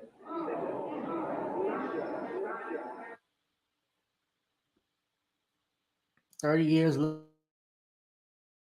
later, he wouldn't have realized, slipped and said that. I see brother Rod heard his live that's going on. He's talking about Malcolm X. Yeah, but there's also some additional footage that you guys can look at. You can check out Dick Gregory's commentary on the assassination of Malcolm X. But the point is that they have already had this information. They were part of it. That video you saw, Bossa Queenie, that was Billy Kyle's. He was the man who Dr. King's house was. Dr. King was supposed to go to his dinner on that day. And from what Judge Joe Brown even said in interviews he has done with Brother Ron Hurd, he has affidavits even from Billy Kyle's wife at that time who stated, she stated that it was getting cold. The food was getting cold because they kept pushing the time back. What time y'all was supposed to come? You're supposed to be here for 4 o'clock. No, it was 5 o'clock. Well, wait, y'all keep pushing it back. It's getting cold now. You know, he knew that this thing had happened. Another thing a lot of people didn't even know, I didn't even know this, was that okay, so this is the video footage. I got to play this as Brother Dick Gregory speaks to us. So when I think about my brother Malcolm, from beyond the grave, this little thing that just happened with his daughter, and I'll be honest with you, I got 10 children, 7 girls, 3 boys. If I thought I had a child that thought somebody killed me and wanted to avenge it and waited 30 years.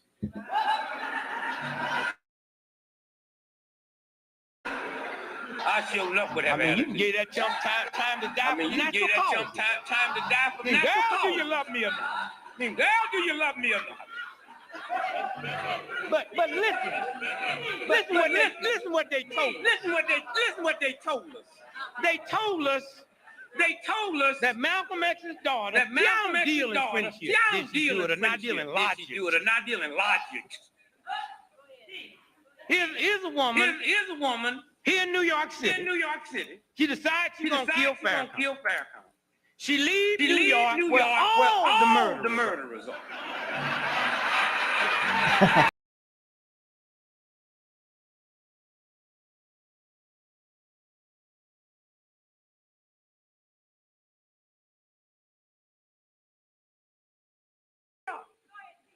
All the murderers.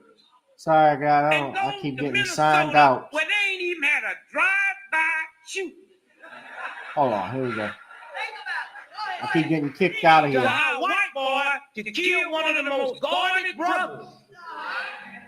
A white boy. We don't even have to deal with that. I knew Malcolm. I love Malcolm. Malcolm called me the Sunday that he died. I know he and Malcolm X did a video where he even called Dick Gregory out. But I'm going to play this because we're talking about Malcolm X's assassination. I'm going to get into some other stuff in a minute. He said, Brother Greg, you're coming by today. And I said, Malcolm, I love you.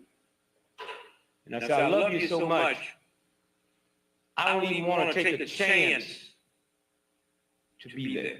He said, what do you mean, Brother Greg? I said, well, I close tonight, Sunday night at Basin Street East.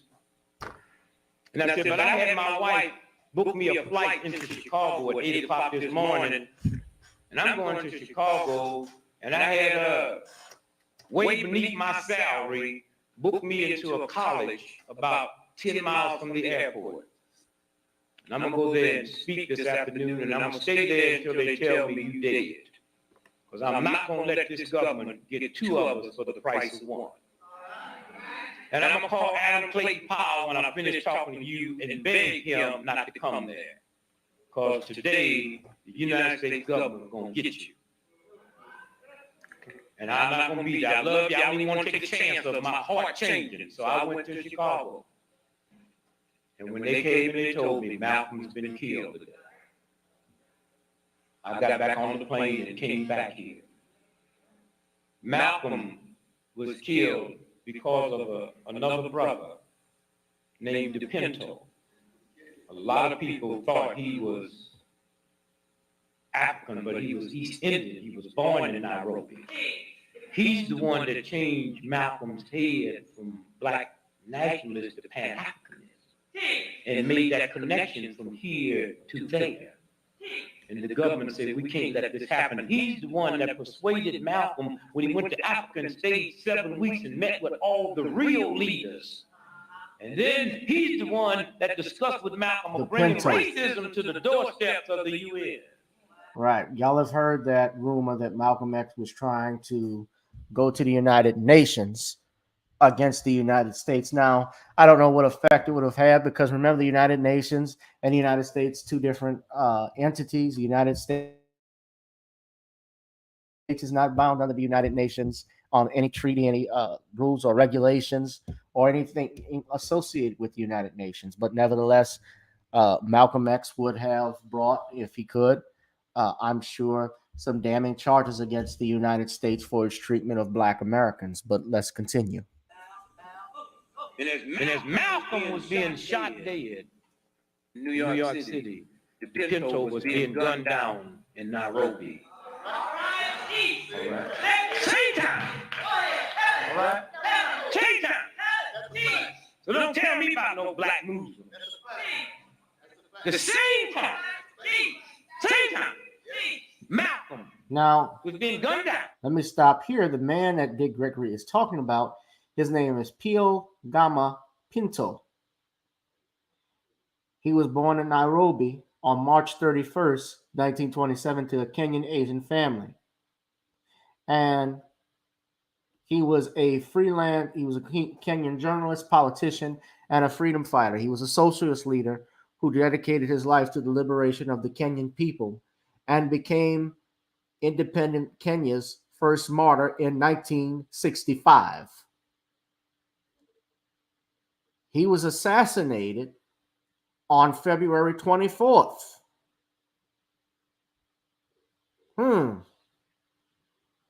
Around the same time Malcolm was assassinated. So we have, let me see if I could I'm going to put the video back.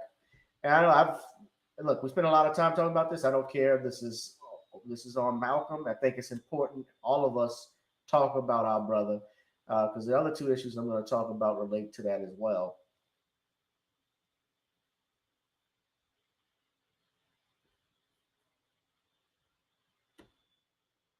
Pinto. He was murdered in 1965, around the same time Malcolm X was assassinated. I don't have a picture of him. If I could find one, let's see if we can find one here. Okay, Pio Gama Pinto. Okay, I think we can find one here.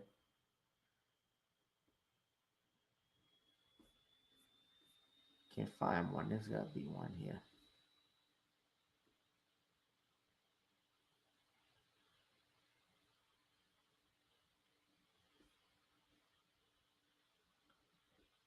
All right, that.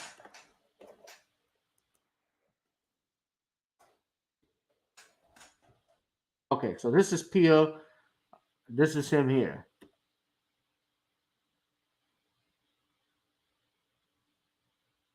So he's Kenyan Asian ancestry. But he was killed at around the same time Malcolm was killed. Y'all hit that Cash App too, please. Cash App, Gavin Richard Esquire. So this is some interesting information. So he was killed February 24th, 1965. Malcolm X, February 21st, 1965. To this day, in looking at the information that's available, they do not name exactly. Well, they did name that Muta was convicted for the murder. Some guy named Matua was convicted for his murder, released after 35 years in prison on a presidential pardon, and he insisted on his innocence and called for thorough investigations to identify Pinto's true assassins. It says here Pinto became the first Kenyan politician to be assassinated after independence. He was and founded. Okay, so here's another thing. This man is in the media.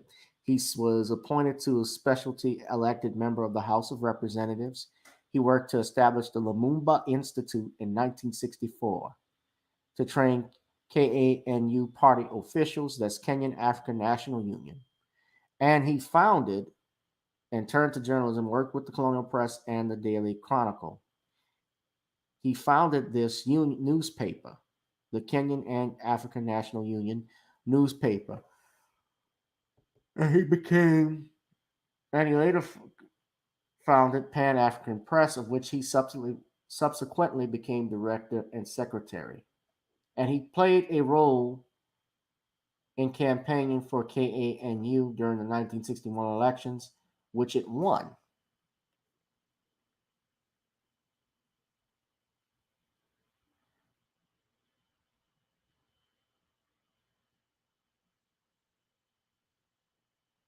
So he was assassinated, shot at close range in his driveway while waiting for the gate to open. He was with his daughter in his car at the time of his killing. The police set out to find 3 gunmen in connection with his murder. Kesili Mutua and Chige Tuo, teenagers at the time, were arrested on the day of the murder. Both of them informed the CID that they were hired by Ochola Mak-Agino, the Secretary General of Kenya Petroleum Oil Workers Union, to frighten Pinto, ostensibly on account of his interfering with the union. He was arrested following these accusations. At the police lineup, however, the accused affirmed that Ochola Mak-Agino resembled the man who hired them, but he was not the actual culprit, who identified himself as Mak-Agino. Ochola Mak-Agino was cleared of any involvement and released. After the case was heard in court, Tua was acquitted, but Matua was given the death sentence, was later reduced to life on appeal. Pinto was 38 years old. Malcolm's 39, Pinto is 38.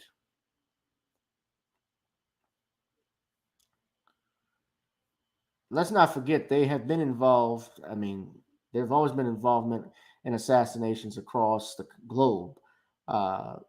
Remember even Patrice Lumumba that was killed by the Belgian government.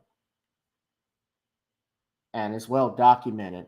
In fact, they issued a half-ass apology in regards to his assassination to his family. That's Patrice Lumumba. He was assassinated in 1961, killed by a firing squad.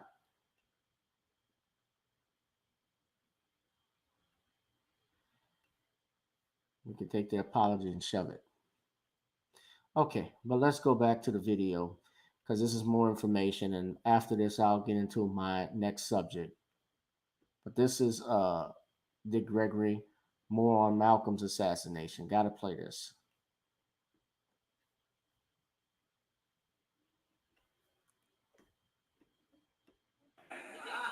Now, let me finish this. By saying this, you folks out there on radio, when we cut off, that's why you should be here.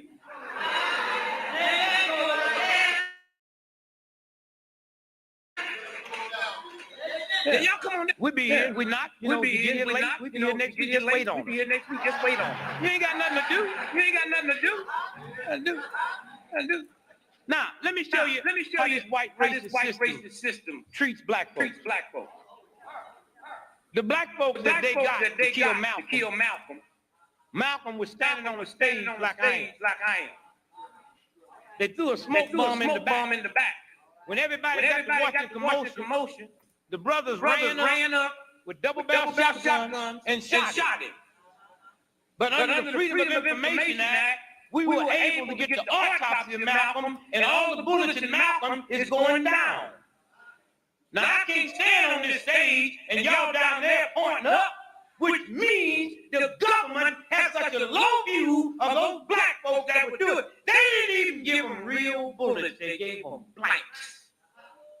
Malcolm was shot from the ceiling top. And also under the Freedom of Information, the CIA had been forced to admit that they rented the Audubon Ballroom a week before. And that's when they went in there and tore them walls out, put them guns in the wall, and shot him from a downward projection. That's what this game is about.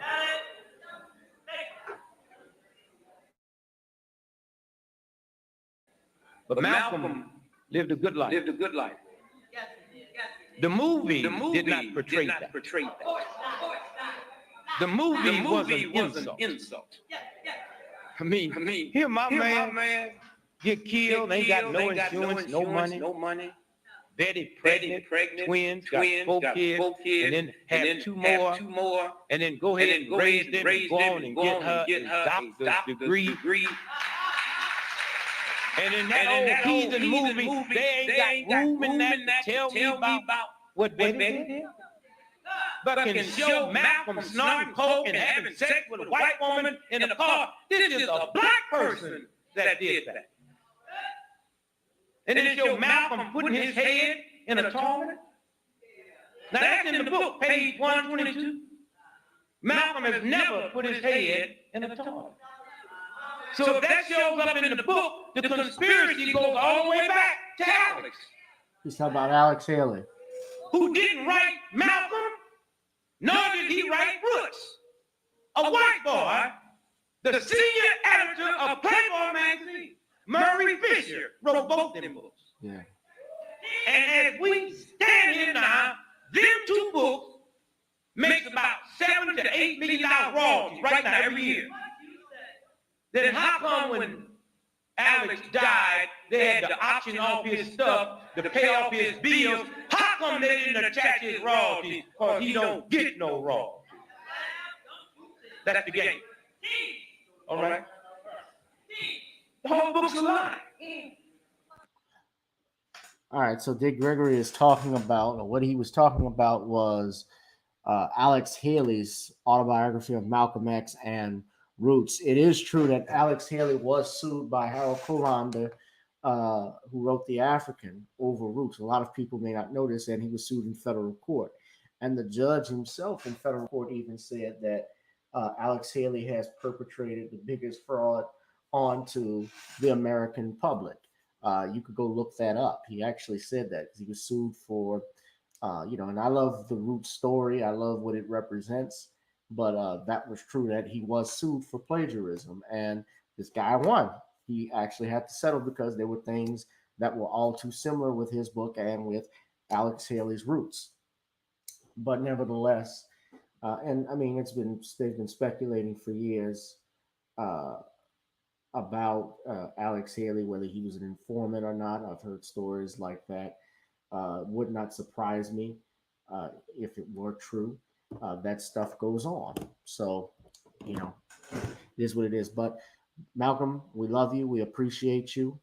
You guys check out that gentleman that Dick Gregory was talking about, Pio Pinto, who met with Malcolm X and was assassinated around the same time as Malcolm. And that's why he said, I don't want to hear anything about the nation, because while they may have been involved, they were not the ones who orchestrated and planned everything that was going on. You had government agents involved. So this thing with the NYPD being involved in the Nation of Islam, it doesn't surprise me. All right. Okay, so let's talk about this one.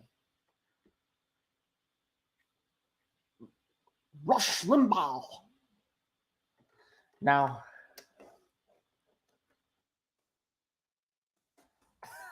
listen, let me be clear about something. I do not celebrate in any way, shape, or form anybody's death, regardless of whether I like them or not. I have family members who have passed away from cancer, so it's a serious disease. So I don't take it uh, as anything to be laughed at. But Rush Limbaugh had a history. Rush were alive. Rush Limbaugh would not be, I know for a fact, would not be sharing the same sentiments that I have.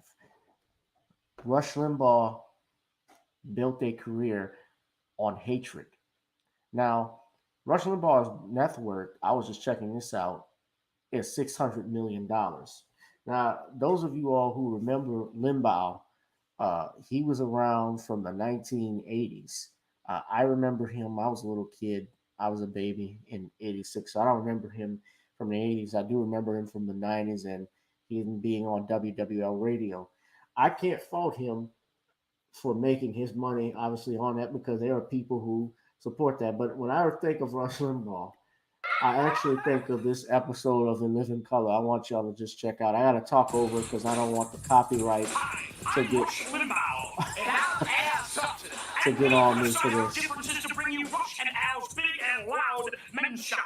Now you may be asking yourself, what can I have in common with Hitler's talking nephew? Yes. What I possibly have in common with this pork chop with a pompadour? Well, we both have an insatiable appetite for power. And for That's not the real Rush Limbaugh or Al Sharpton, by the way, but that's that's right.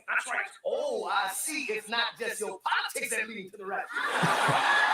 Yes, we get a little loud and overbearing. But you won't mind when we put you in a suit for the price of a good purr, a curl, and a case of dark and love. Isn't that right, Pillsbury Door? Right you are, Hey, hey, hey. And unlike the Reverend, our tailors are real men of the cloth. Let some feminazi try and resist you in these attractive yet roomy slacks. Feels good to have Bobo at your feet, doesn't it, bro?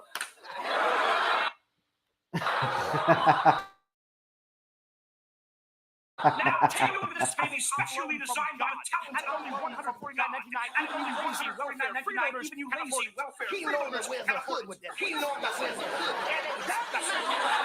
You're big or loud, because we got big or loud about we got Law Richard, and the new Malcolm, and the new Malcolm extra loud. This is Russian L's, big and loud, patented eaters, side ears, this shit is funny, man. Even 25 years later, just looking at this. Dream. I would one day fit in a 32 ways. Get your sweaty white hands off of me. Even David Allegria is Al Sharpton. He's got it down with the jumpsuit and the perm. Kissing all over your mama. We all can get a long coat, a sport jacket, and 2 pairs of trousers for under $200. That's right, under $200. At Rush and Al's, we've got a suit for you whether you're right or wrong. And we'll ease the time, too. Take a ride on Martin Luther King Boulevard and just keep heading west until you smell the tender, flaky apple Guys, this is funny. You guys. So come on down to Rush and Al's big and loud shop. Our stomach, I can pay for a price not. Come on. Russian Al's Big and Loud Men Shop. Those that remember, that was when the time when the Waynes, the Waynes brothers were not on In Living Color at that time. I think they all left Fox because of the way Fox was treating and overproducing the show, according to what was told to me.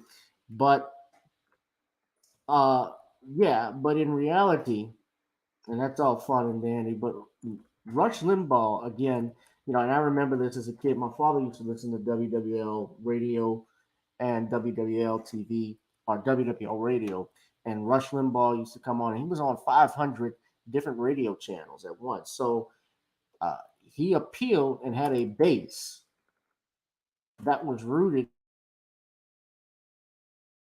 in hatred, in bigotry, and ultra right. He is the reason why, Bill O'Reilly and Harvey Superboy talked about this, but Bill O'Reilly and Sean Hannity and Fox News practically have a network. But my whole thing too with Rush Limbaugh, this was a man who, when I stated that he would have not cared if the roles were reversed, he wouldn't. And he made a history of making inhumane, uh, remarks about minorities, about women, but in particular black folks. Let's not forget when he talked about the NFL. He said the NFL all too often looks like a game between the Bloods and the Crips without any weapons.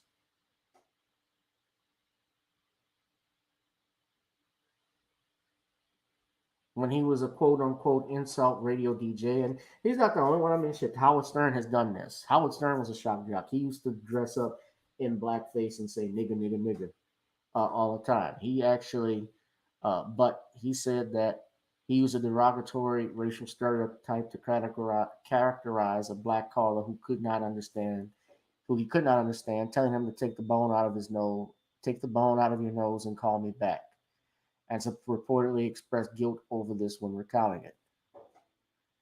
But main thing I remember was when he was, and I don't know for what reason why they put him on ESPN, but remember ESPN had him as a color commentator back in 2003. And talking about Donovan McNabb, he made the remark, I don't think he's been that good from the get-go in terms about his play. He states,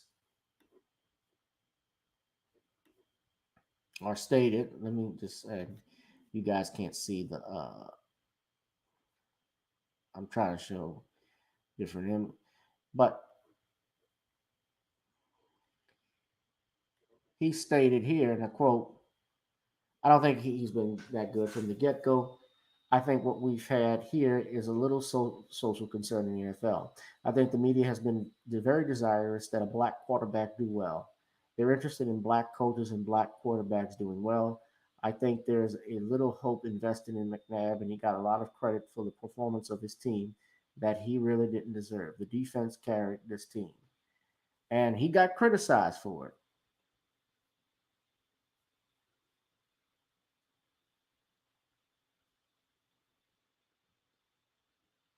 And then at the same time, though, he got, while he was talking shit, Limbaugh stated he was addicted to pain medication and sought treatment, and actually had a warrant for his arrest on a charge of prescription fraud.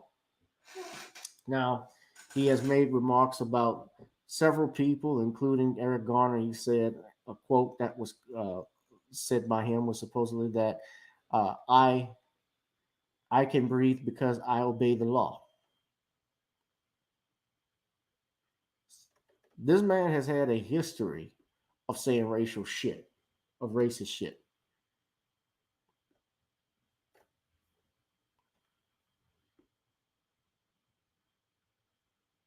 He's had a history of this. So do I feel sorry for him? I was indifferent. I'm not going to lie. Because when other people have died, I remember when he mocked Michael J. Fox. He got caught doing that, saying how he was exaggerating his Parkinson's when he was doing an ad for stem cell research and mocking his movements and things of that nature. It's online. And of course, last year, while he was riddled with cancer, with lung cancer, by the way, he's had it for a long time. He gets the Presidential Medal of Freedom. And I know he's been a supporter of Donald Trump. And look, truth be told, there are some things, and believe it or not, I actually agree with. Black people are actually conservative on on a lot of things. As quiet as it's kept, or as even well known, it's just that we don't like aligning with the Republicans per se, because Republicans flat out ignore doing anything for, they flat out ignore the black community. Although in recent years, they have started to pay more attention because they noticed that the Democratic Party there has been a disinterest in them because the Democratic Party has taken black people for granted. So you have one that ignores you and you have one that takes you for granted.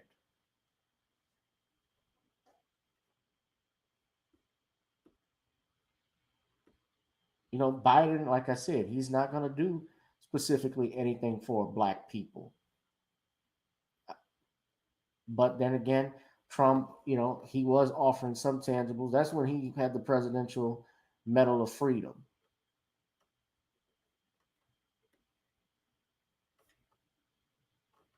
Building his wealth off of hatred.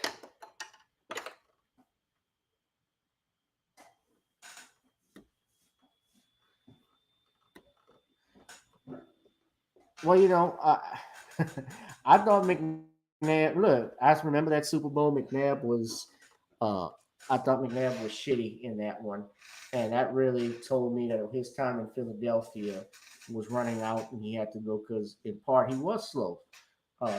You know, T.O. was right. It's just that T.O. went public saying it, but McNabb, you know, was looked sluggish. I always thought Andy Reid, and it proved itself even in his last Super Bowl that they don't know how to use clock man. They've always had an issue with clock management.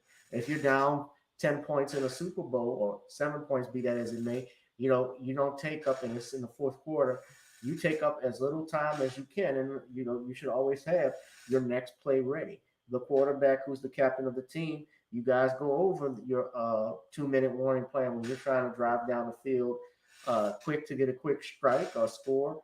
You always have that ready. And for whatever reason, you know, I think him and Les Miles, Andy Reid and Les Miles, they come from that same school of time management because it's always been bad.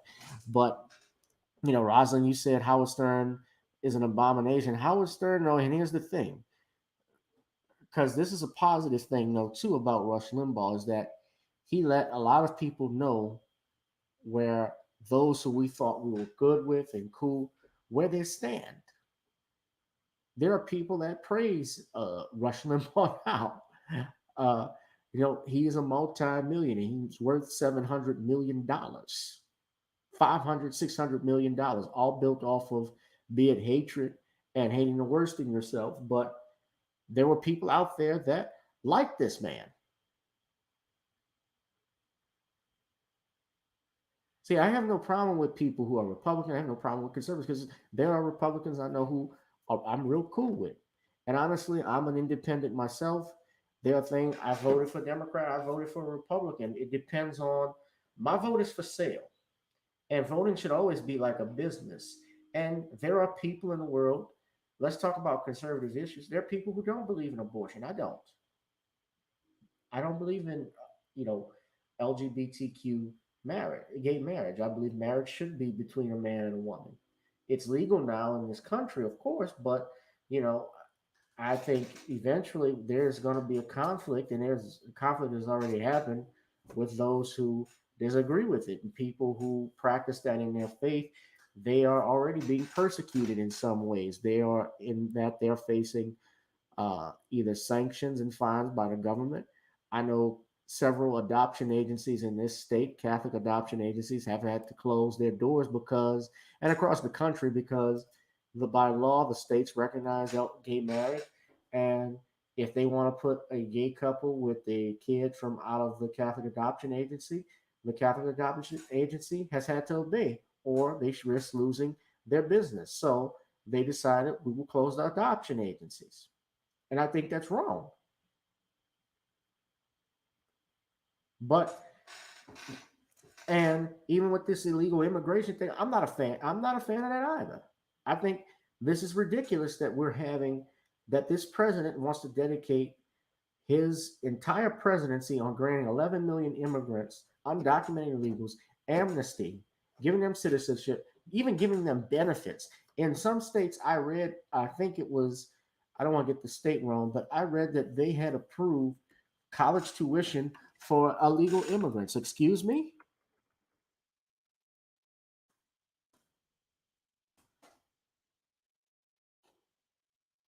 Excuse me? There are kids that are born in America that are here in the United States that can't even qualify for financial aid.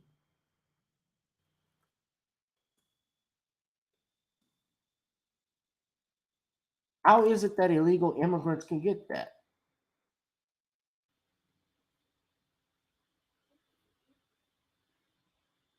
There's people that are getting, there are some people getting monies.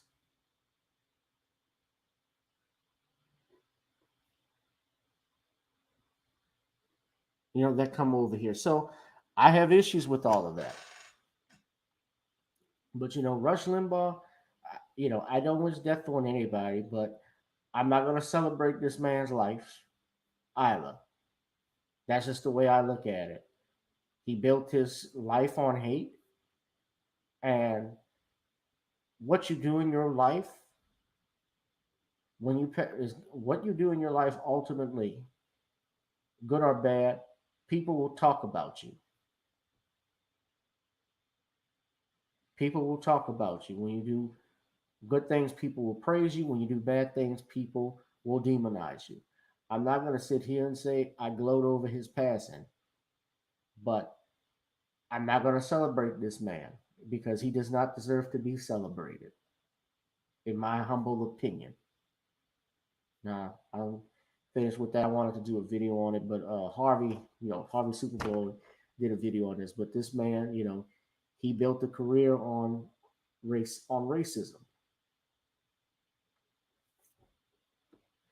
And speaking of racism, we got to talk about, this is my last topic for tonight, this farce of the H.R. 40 bill between Herschel and these coon groves like Larry Elder and Herschel Walker. Now, I have known of Larry Elder for a very long time.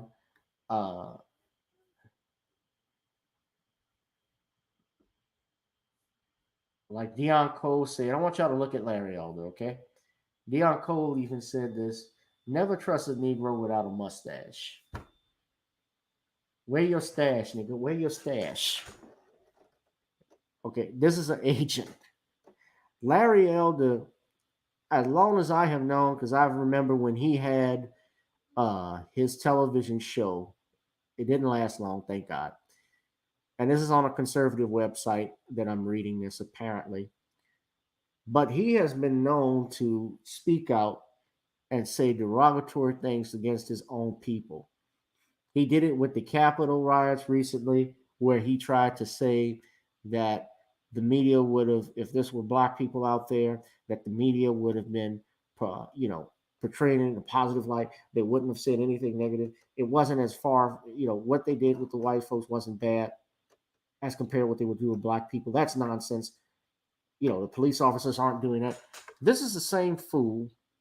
He thinks, this is a fool who will speak out and speak out against black people, but will speak up for other minorities. Larry Elder supports, LGBTQ rights. See, I find it very interesting how some of our own people supposedly will be against their things for their own people, black people, but support other groups at getting advancements. I never understood that for the life of me. I could never understand it. And, Elder, this is a 68-year-old man. He's damn near 70 years old. Father is from and mother are from the South. And he's going to sit up here and talk about he never saw racism? Or racism is no longer a boundary to success?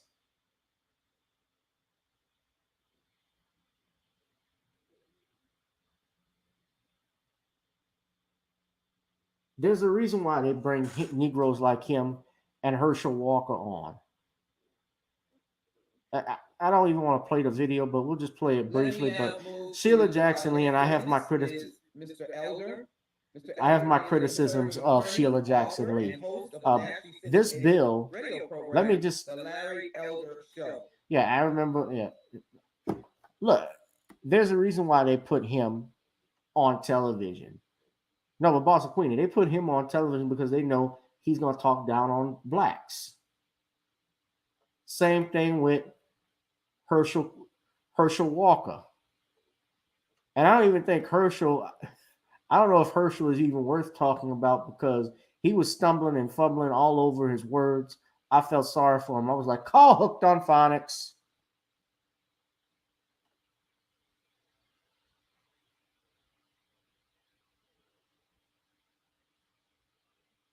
But they put these Negroes there because they know they're going to speak down on people.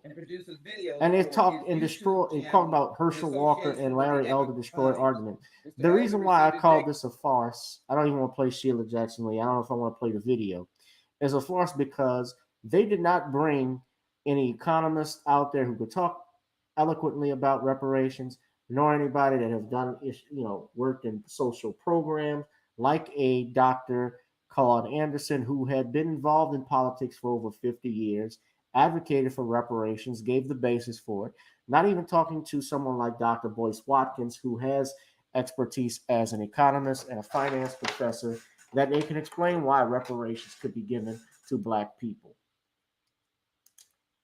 Hell, the Native Americans, it was just proven that they were given half of Oklahoma. It was considered Native American territory.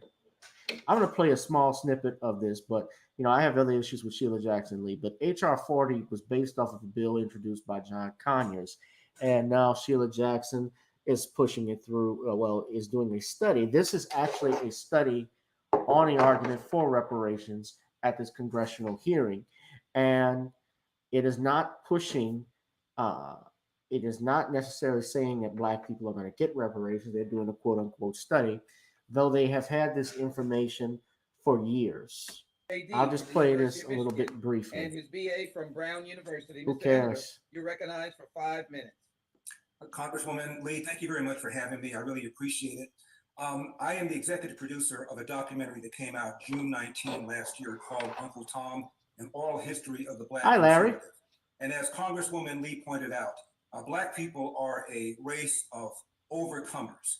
And it talks about the fact that despite all the problems that have been brought up in this committee about racism, about slavery, about Jim Crow, Black people have overcome to the point now where only 20% of Black people are below the federally defined level of poverty. Still too high, but in 1940, that number was 87%. And 20 years later, that number had been reduced to 47%, a 40-point drop in 20 years. That is the greatest 20-year period of economic expansion for the history of Black Americans. And notably, they came before the Brown versus Board of Education decision. They came before the Civil Rights Bills of 1964, 1965. Despite all of this racism, all of this prejudice, Black people still overcame. We still struggled, Larry. Yes, there were Black, even during slavery and even before that. And we talk about Black history. We had Black inventors. We had Black millionaires. We had men who owned property. But what happened to their properties? They were destroyed. What happened to Black Wall Street? It was destroyed. Blacks who own land, they were forced to give their land and turn it over to their opponents with violence. I find it ironic we're having this hearing 13 years after we elected and re-elected the first Black president of the United States. I'm old school. I still get the newspapers thrown to my house. And the day that Obama got elected, I got the New York Times and the LA Times. You gotta bring Obama out on there. the front pages of all those newspapers, there were color pictures of Black parents hugging their kids, crying, saying things like, "Now I can say for the first time truly that if you work hard, you can be anything you want to be." In 1997, Time Magazine and CNN did a broad survey of Black teens and white teens and asked both of them whether or not racism was a major problem in America. And both of them said yes, not too surprising. But then Black teens were asked the following question: is racism a big problem, a small problem, or no problem in your own daily life? 89% of Black teens in 1997 said racism was a small problem or no problem in my own daily life. In fact, twice as many Black teens as white teens said to take advantage of available opportunities is a bigger problem than racism.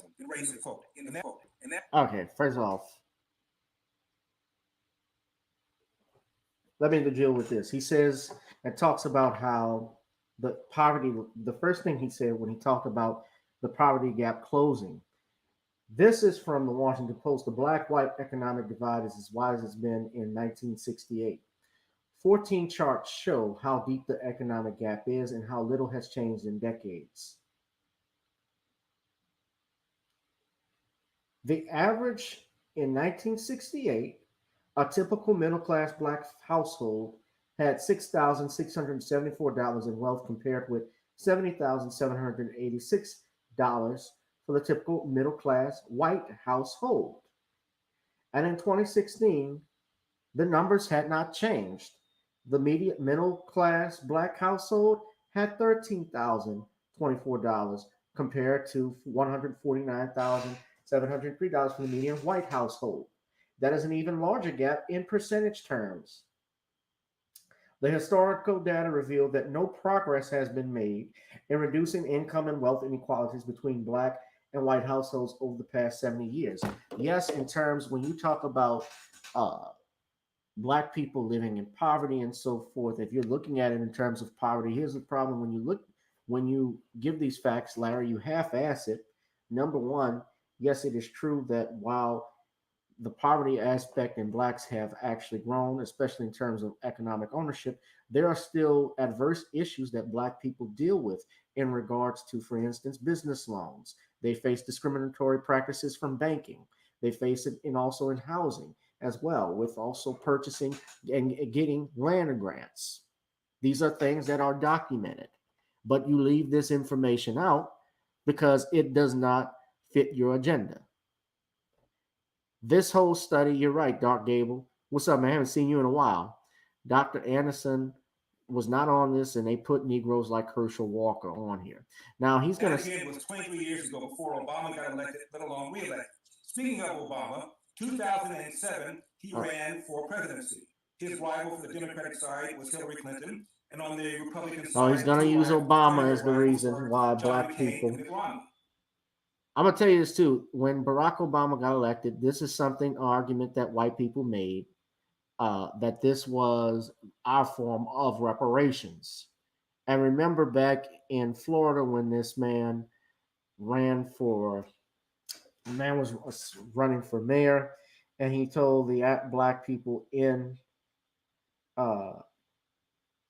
that area, as well as the opponent, who was a white boy who pushed for reparations, he told them to all go back to Africa. That was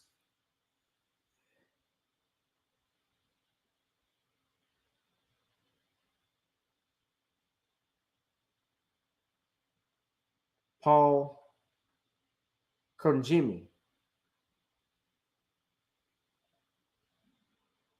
He was running for mayor in St. Petersburg, Florida. And he was running against a white campaign opponent named Jesse Neville. And he said himself, the reparations that you talk about, you, Mr. Neville, your people already got your reparations. Your reparations came in the form of a man named Barack Obama. Barack Obama is not my reparations. In fact, we know the story about Barack Obama and his role with the black community. But they like to use that and throw that out as to say, oh, there can't be no more racism. And they ignore even how he was treated by them. Gallup asked whether or not Americans would not vote for a black person, referring to Obama, would not vote for a woman, referring to Hillary Clinton. And Barack Obama is not a foundational black American either. Referring to Mitt Romney, would not vote for a person as old as John McCain would be, 72 years old. And what Gallup found is 5% of Americans said they would not, under any circumstances, vote for a black person. 11% said they would not, under any circumstances, vote for a female. 24% said they would not vote for a Mormon. 42% said they would not vote for a person who would be 72 years old when he became president, which would have been the case had John McCain been elected. In other words, Obama as a black person had a smaller barrier than these three white politicians. Okay, I don't want to hear this asshole again. I'm gonna play the Herschel Walker. I'm done. This guy has a history of speaking out against black people. I mean, he's the epitome of self-hatred. I wouldn't even call him an Uncle Tom because Uncle Tom was actually the hero in the book. So he is not a hero. But I do want to play, if I can, some of Stutter Walker's. No offense to people who suffer from stuttering condition. I'm just saying it because I don't like this asshole, Herschel Walker. He is proof that he is the living embodiment of the dumb jock. Interesting enough, I have an art. I actually got an art I'm threatening to throw that shit away.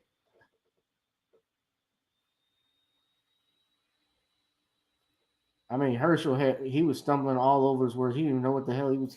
He started off bad.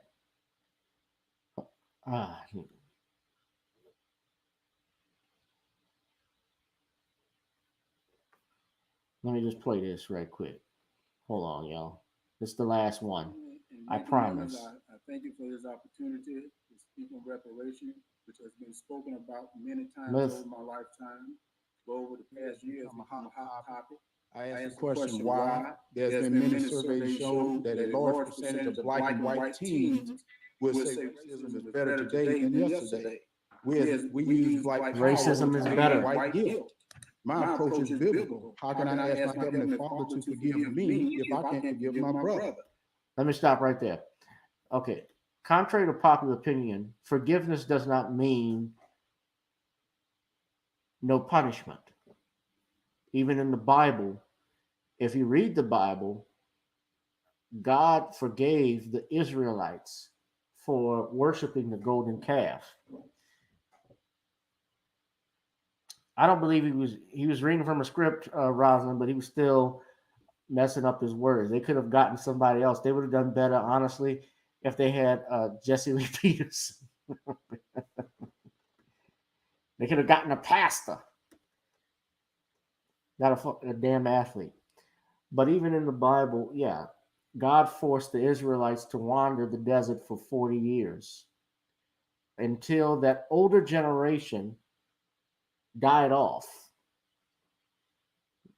God was a forgiving God, but he was also a righteous God. He was also about punishment. He punished those that disobeyed his laws. St. Paul the Apostle, while he was forgiven for killing and persecuting Christians and while he converted and was remorseful for his actions, he still suffered greatly from what he did until the point he was beheaded years later. But he is remembered, of course, as the apostle to the Gentiles. So forgiveness does not mean no punishment or no repentance. Forgiveness does not mean no penance. If you go into the sacrament of penance, if you're Catholic, the priest will give you absolution of your sins, but also he will ask you to do penance to make up for what you've done. So why can't reparations be something that's to make up for the past? I want to play a little bit of it. I never want to put anyone's religion down, but my religion teaches togetherness. Reparation teaches separation. Slavery ended over 130 years ago. How can a father be asked his son to spend prison time for a crime he committed? In the case we speak of, we're researching farther back in history. A history of men are not taught or spoken about in school. America is the greatest country in the world to me. A melting pot of a lot of great races. A lot of great minds that have come together. This may have ended 130 years ago, but what about Jim Crow? What about blacks not being able to vote, but yet still forced to pay taxes? Did not a war, the American Revolution, start because of taxation without representation? Herschel. Not surprised. To make America the greatest country on earth. Men have died trying to get into America. No one is dying trying to get out. Reparation. Where did the money come from? Does it come from all the other races except the black taxpayers? Who is black? What percentage of black must you be to receive reparation? Do you go to 23andMe or a DNA test to determine the percentage of blackness? Some American ancestors just came to this country 80 years ago. Their ancestors wasn't even here during slavery. Some black immigrants weren't here during slavery, nor their ancestors. Some states didn't even have slavery. We as black Americans have always wanted what the Constitution stated: all men, black, white, and today Latino, Asian, Italian, etc., should be guaranteed the alienability rights of life, freedom, and the pursuit of happiness. Years later, after slavery ended, Dr. King, I Have a Dream speech, said, the signing of the Emancipation Proclamation was a great beacon of light, but hundreds of years later, we're still not free because of segregation and discrimination. Today, I call that reparation. Nigga, what? Y'all want to continue? I'm not going to continue playing this. This was pathetic. Both of that was pathetic. All of that having was pathetic. You know, anytime you bring Larry Elder, you bring Herschel Walker, you bring people who are brain dead. You know, maybe we shouldn't take it too hard on Herschel. I think he has CTE.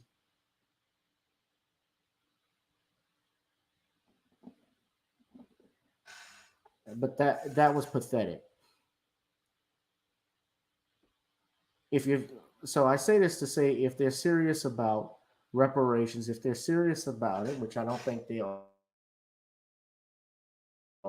and where it come from? Well, didn't you just have $1 billion stimulus package that was passed back in August or in May to give people $1,400, $1,200 in COVID relief bills? Money that you guys are still fighting. They could drum the money up if they wanted to. And Dr. King, you're right, Dark Gable.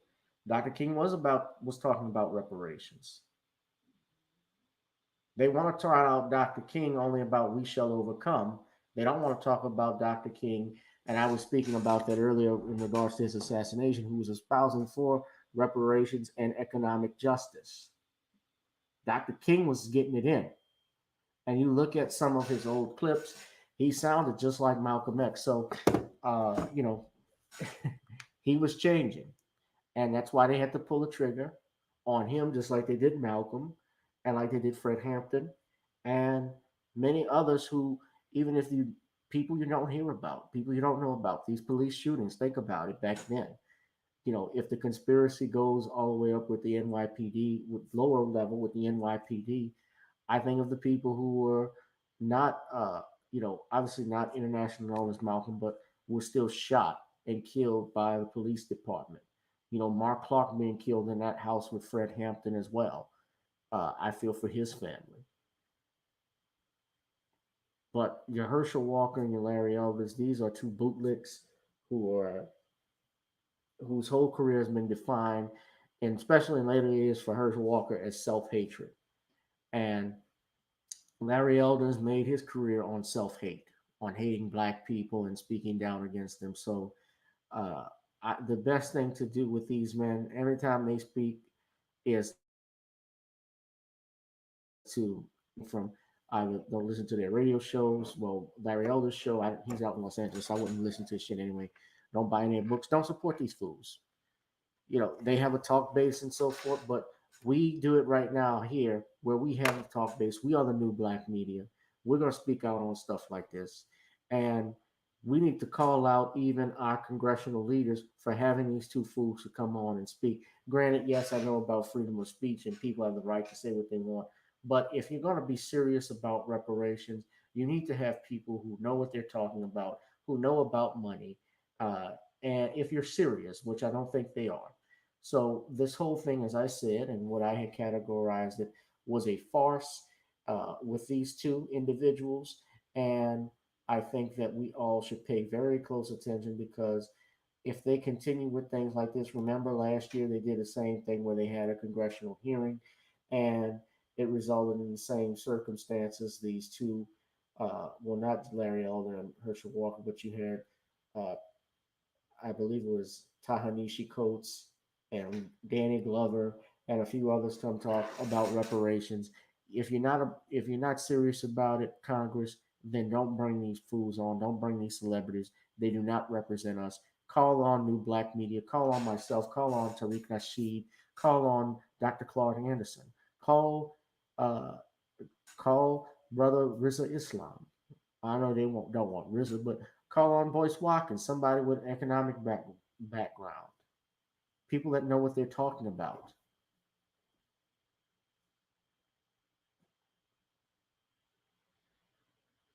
Exactly, Dark Gable. Stop supporting those who ain't for us and support those who are for us, including me. You guys, this has been a great night. I went over like I originally didn't want to intend, but we were going deep, especially on this Malcolm X thing. But you guys be safe, be blessed. Hit up that like, share, and subscribe button. Please donate to the Cash App if you can. We've been hot and heavy here for over 2 hours, almost 2.5 hours. You guys be safe and be blessed. The Gavin Shaw presents Valhalla. Peace. Thank you, Dark Gable. All right. You guys be safe. I will see you all probably Tuesday or Thursday. I think Tuesday we might do another one. All right. I'll holler, guys.